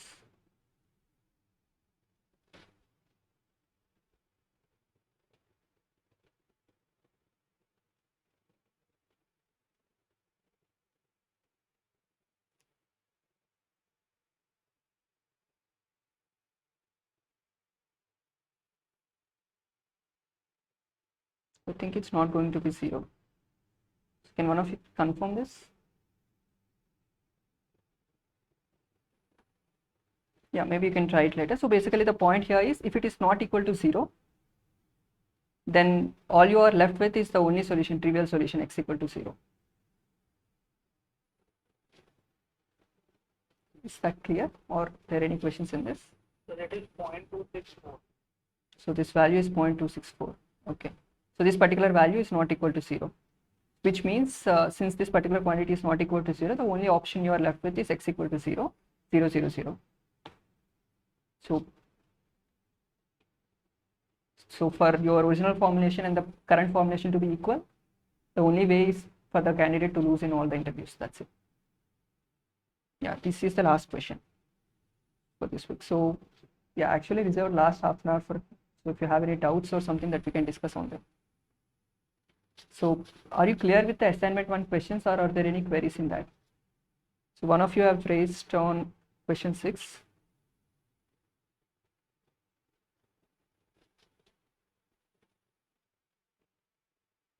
Is every other question clear to you, or is there? This one question 7. Calculate where we tell if the question is linear or linear independence. Vectors are linear independent or not. Yes. So what is your query? So in the first part, like we have V1, V2, V3, I will be write it as a column matrix. Then equate it to 0. We equate it to 0, but we don't have the values for x1, x2, x3, right? So they talk about this. So they just talk about row reduction and all this stuff. Don't remember. So how exactly we calculate the values of. So just for the benefit of others, can you just repeat what you are saying? So So you have two vectors v1, v2, v3. So how do you know if they are linearly independent? So what we do is we write it as alpha v1, Alpha 1, alpha 2 and alpha 3 equal to 0. equal to 0, and then we write it as a column matrix like 1 0 1 and 0 1 1 minus 1 1 0. Then a1 a2 a3 we write it. We get three equations. We equate it to 0. Yes. So after that, I didn't know like how I find. So basically you have some vector here, some vector here, some vector here, and this is equal to 0 0 0. So if you equate the rows, Say that vectors are linearly independent if a1 v1 plus a2 v2 plus a3 v3 equal to 0 in this case. and you also have one more condition, right? For them to be linearly independent, you need to have alpha 1, alpha 2, alpha 3 to be. That's what I just equated it to 0, and I have a3, so I sum it up. But after that, I didn't know like how I should solve this and how I should conclude that this is going to be linearly independent. Okay, if they are actually linearly independent, then you have all of them to be equal to 0. That is the only case. So when you solve them, so what do you mean by linear independence? Is basically one vector, you should not be able to express it as a linear combination of other vectors, right? So if you were able to find some real values other than 0 for this, which means you are able to express it as others, right? So let's put it simply. So if I say v3 equals to alpha 1 by alpha 3 times v1, alpha 2 by alpha 3 times v2. If I were able to write in this particular way, you would call them as linearly dependent, right?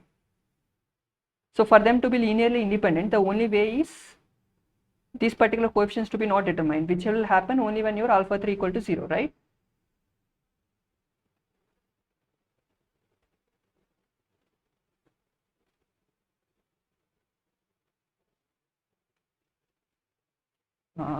Is it clear?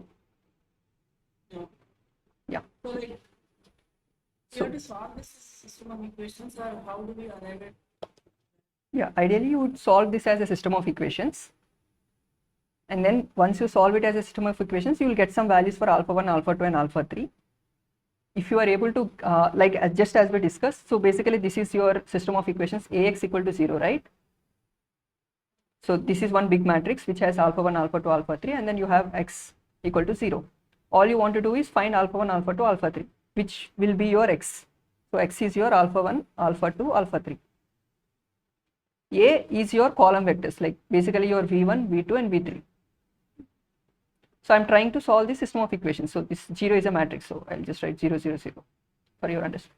So what we are trying to do is, if what I'm saying is they are linearly independent only when alpha 1, alpha 2, alpha 3, all three of them are equal to 0, which is a trivial solution. That will happen only when determinant of this particular quantity is equal to or not equal to 0. If determinant is equal to 0, then this can be 0 even without this being 0, right?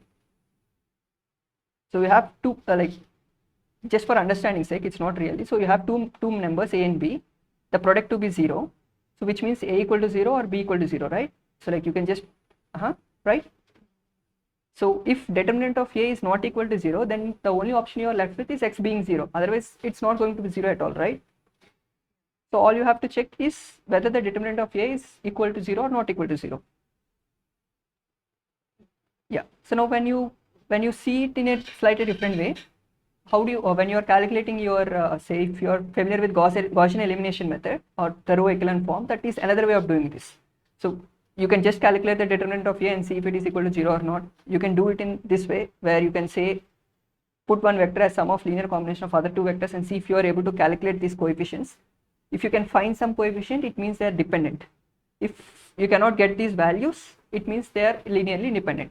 The other way is you can reduce it to row echelon form, where you have, if you have all zeros in the, okay, I do not want to go into that, but you are familiar with the rank of a matrix, right? Or even if not, if when you are calculating a determinant, if you have any of these rows to be all zeros, then the determinant is going to be 0, right? Like whatever be the values in other rows, If one of them is 0, then it is going to be 0. So when you are doing this Gaussian elimination, if you come up with something like this, then the determinant is going to be 0, which means it is going to be linearly independent. If you have some finite number here, then you can actually from this particular thing you can calculate determinant directly. So if you have something like this, then determinant is basically this times this minus this times this. So determinant is not equal, if this particular quantity is not equal to 0, then you will say that it is linearly independent. Clear? So that means I should find the determinant for that V1, V2, V3, is it? Yeah, you can calculate determinant. That is one way of doing. That's what I'm saying. How do you calculate determinant? Again, it's a different ways. You can calculate determinant in different ways and find out if that is working out or not. Or otherwise, someone has already pointed out in the comments that it is actually a linear combination of two other vectors. That is a simple way to do it. Like in this particular example, it is straightforward. You can just do it by trial and error. Say in some complex examples, it might not be always the case. Okay, someone mentioned they have some general questions. So what is it?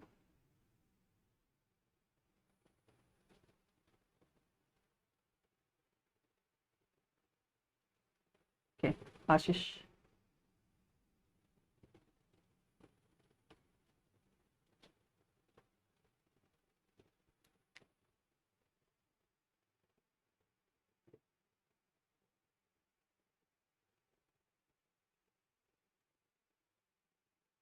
Yeah, all the sessions are recorded. They will be uploaded on YouTube. You will get the links maybe in the next week sometime.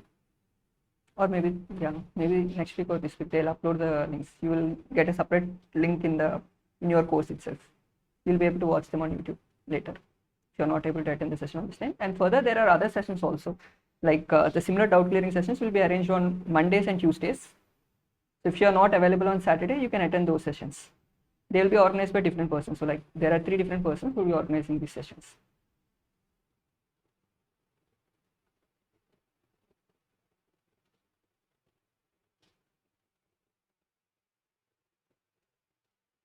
Yeah, we have another 15 minutes left in the slot. So if you have any questions, then you can ask me, or if you do not have, maybe you can leave. I'll keep the forum open for anyone to ask questions. Yeah, thank you.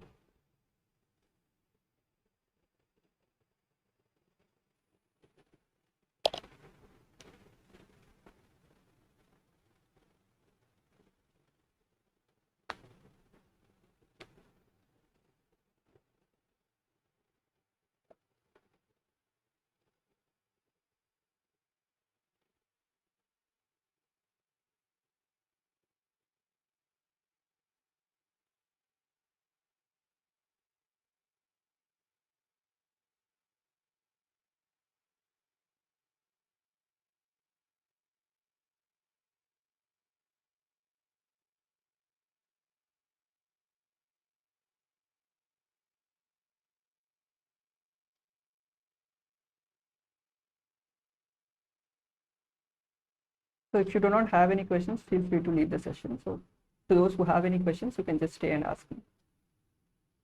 Sir, is it possible to repeat the first and third fourth division because again late in this session? So which question you want? Sir, starting first and second. The first question. First and second. First and second. Okay, okay. There is one more question.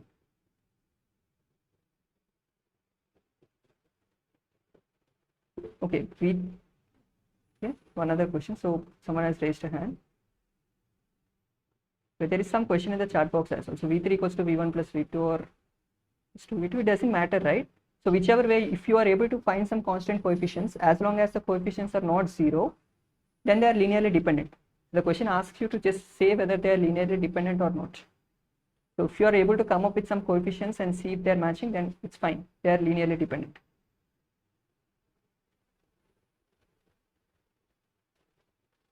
Okay. Now coming to the first question. So basically what we were asking in the first question is you have some fluid particle that you are trying to track from 0 to 1 second. Then you are having some sampling time, say 0.1 second. So you know say you're taking, basically you have a camera and then you are taking snaps of the particle at different time instance. So at t equal to 0 you have a snap, t equal to 0.1 you have 0.2, 0.3 and so on. So now you want to store this, like say you have your camera and you're taking a video. So what it does is it takes snaps successively, right? So depending on your sampling rate of your camera or whatever your FPS is, frames per second, it will take that many shots in that particular second. So in this particular scenario, we are saying that we are tracking the particle every 0.1 second. So now the question asks you, what will be the size of the resulting matrix? So if I were to store this information in a matrix, how would I represent it?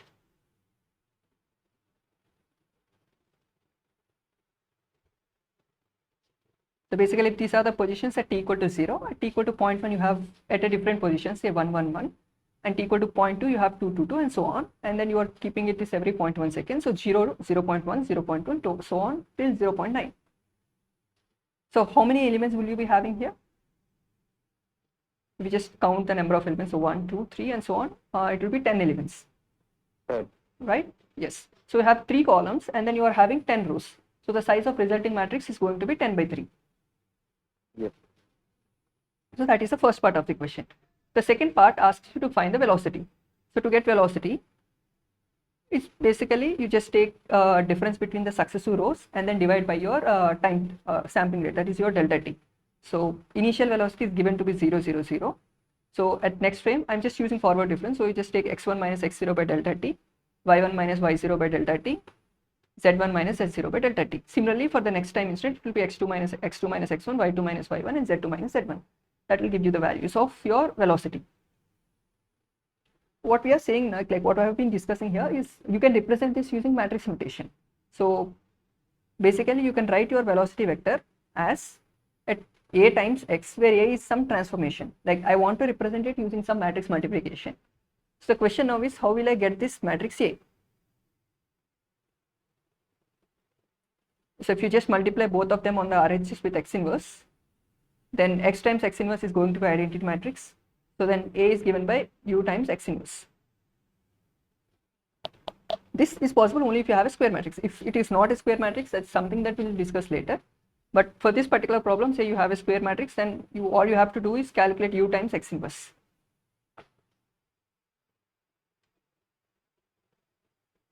How you do that? Like there are no numerical values to actually calculate this value, so I'm leaving that aside. So how the main idea is to let you know that you can actually use this using some matrices. So matrix multiplication is one way you can do this transformation. That's it. Is that clear?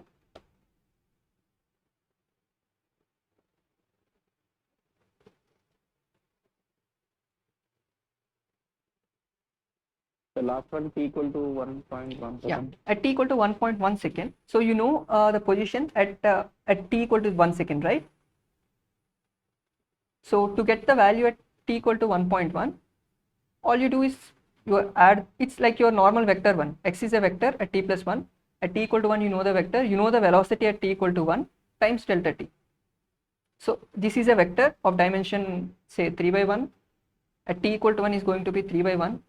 U is going to be 3 by 1 and delta t is just a scalar. So this is just matrix multiplication. So xt plus 1 is xt plus u times delta t,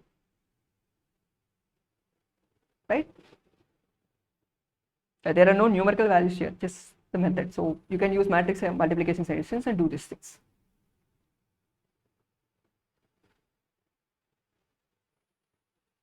Is that clear?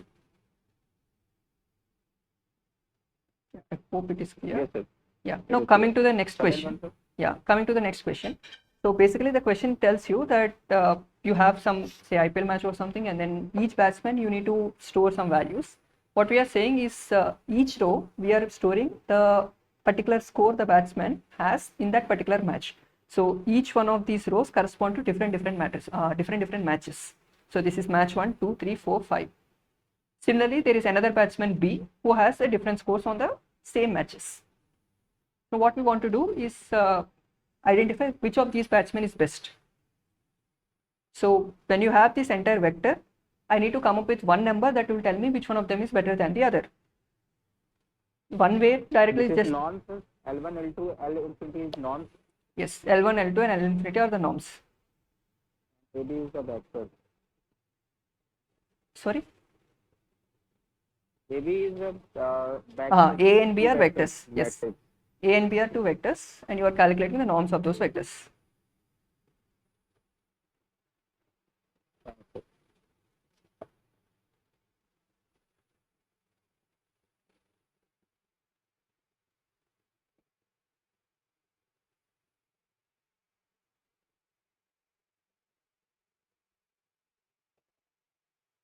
So in this particular case, you just want to calculate the total number of runs, and that should be sufficient to tell which one of them is better. So L1 norm works.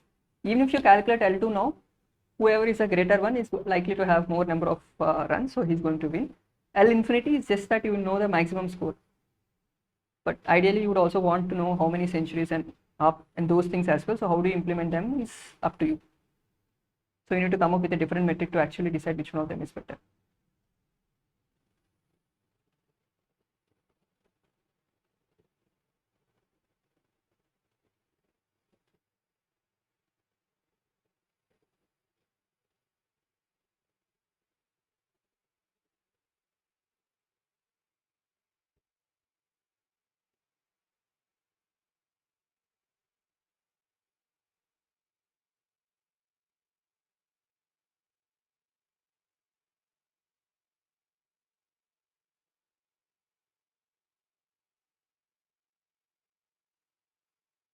Yeah, we have 5 more minutes. So if you have something, you can raise it. Any general query or something, or any type of questions that you'll be expecting. So basically, instead of directly solving the assignments, maybe from the next week, I'll like to have, like, maybe in the first half an hour or so, we'll have a brief discussion on some of the concepts, and from then we'll take on some questions, and then I'll reserve the last half an hour for questions again from your assignments. So that should be how fine. to practice the questions with books, sir? There are references already provided in the courses. The Christopher Bishop, okay.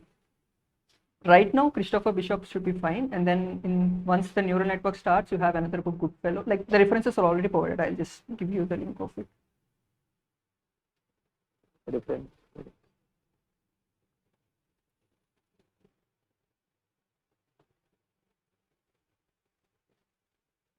Yeah, these are the references. So this is there in the NPTEL page itself. So in the initial phase, you can follow the second book, Pattern Recognition Machine Learning by Christopher Bishop. For your, like, the basic probability linear algebra will be there in that. Once the neural network starts, say week 3 or week 4, that's when you go to Goodfellow. Even now, for the basics, Goodfellow is also fine, so you can follow any one of them. The second one is more mathematical. First one is more, it's less of mathematical in nature. It depends on how you like it. Okay, sir. Thanks.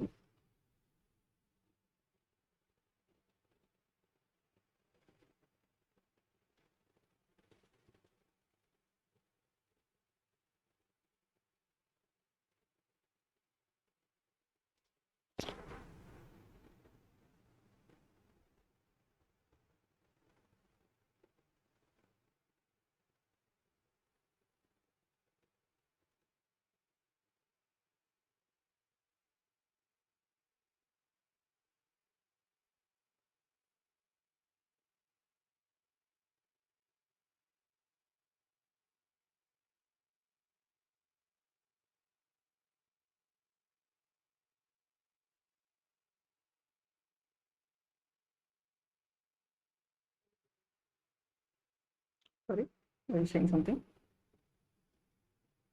Sir, third and fourth question, slides you please share. Third and fourth questions. So have some doubt with them.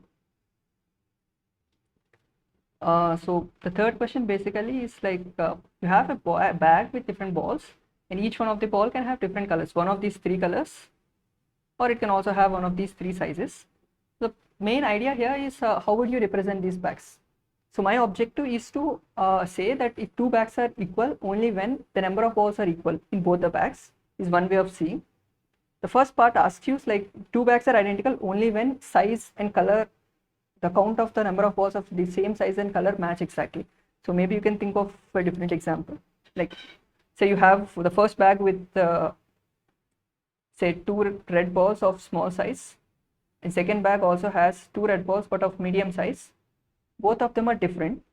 To say the difference, you need to consider these dimensions. So how do you consider those dimensions? Here we have RGB, you have three colors, and then you have three different dimensions: small, medium, and large. So this would mean you will be requiring a 3x3 matrix to determine that. In a similar way, you can also use a instead of a 3x3 matrix, you can also use a 9x1 vector to actually determine to represent each of these packs. That is the first part. So the next part is like, if your objective is slightly different, if your objective is to only identify if two bags are identical only when the red balls are enough, so you don't care about what the size is. If you have a bag 1 with this dimension and bag 2 with this dimension and they are equal to you, you don't care about the size. In that particular scenario, you don't actually need to represent this 3x3 matrix. Even a lesser dimension would be sufficient. This is something that will be useful later when we are discussing autoencoders and stuff, where you can the same physical thing of your interest can be actually represented in different dimensions. You need to actually choose your dimension depending on your applications. So how do you come up with this? In this particular scenario, if red is the only, all that matters to you is know whether red is there or not. So a single 1x1 matrix would be sufficient. So that just counts the total number of red balls in a bag. That is sufficient to tell whether one bag is identical to the other one or not. B and C are identical. The last part is like instead of having these three different dimensions, if instead you are having a real number, then you have to use a bin. So basically, one way is, say, like the categories. What is B? What is B say? B Bags are identical when the total number of red balls match exactly. So basically, if you have two red small and two red medium, they are equal to each other. I don't care about the size, what the size is. So I don't essentially care about this dimension. It's like you have a 3x3 matrix, but I don't care about anything on the rows. So what I do, I just add up all the rows and then this collapses into a 3x1 matrix. So from a 3x3 matrix, you add up all the columns and just take the sum of them and then you make it a 3x1 matrix. And then I'm saying I don't even care about the colors. I just care about red color is there or not. So I don't have to worry about green or blue. So I remove those two dimensions. And then you are finally left with a 1x1 dimension. Clear? Okay, sir. Okay. If you have a real number, then you have to bin it. Essentially, you have to split it. So say 10 to 13, 13 to 16, and say 16 to 20 or something, so that you will get these categories and then you make your matrix.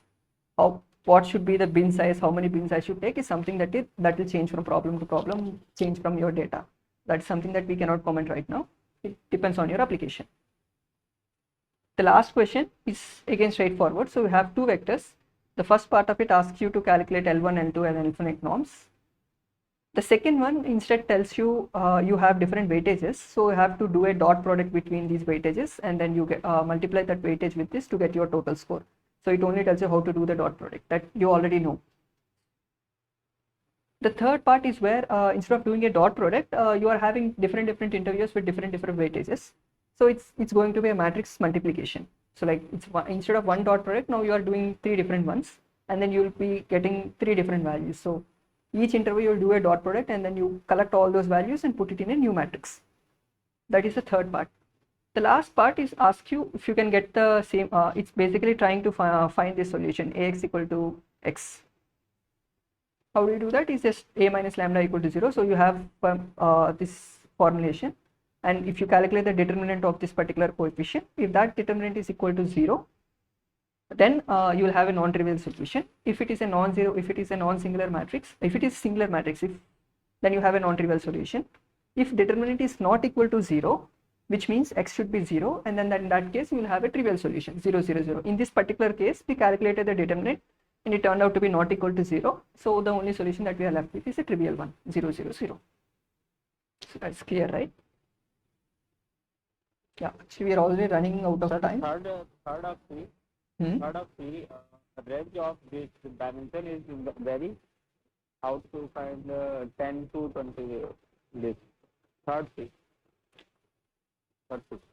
Third C, huh? Yes, third D, sorry. This 20. Yeah, if it is from 10 to 20 centimeters, then you have to actually get these categories. Like here I told you it is small, medium and large, right? So instead of that, you will 20, how to find them? Yeah, that is something that depends on your problem. Yeah, that is something that you have to experiment out with. You cannot say beforehand. So depending on your application, sometimes it might work, sometimes you have to change different values. You have to vary those values and see which one will work for you. We'll see how to automate that later, but for now it's sufficient. Say if you say something like 10 to 12, 12 to 14, 14 to 16, this is one way of doing it. You can take 5 categories and then make a 5 by 3 matrix. That is one way, but what should be the dimension is something that you cannot say beforehand. This can work, this cannot work. You have to actually try it out for your particular application and see if it is meeting or not. That's it. Okay. Yeah, we are actually running out of time, so we will meet next week on the same time. Thank you all for joining. If you have any queries, be prepared for the next session. All of these questions will also be uploaded on a separate Google Drive, and the link will be shared with you. Yeah. Thank you all.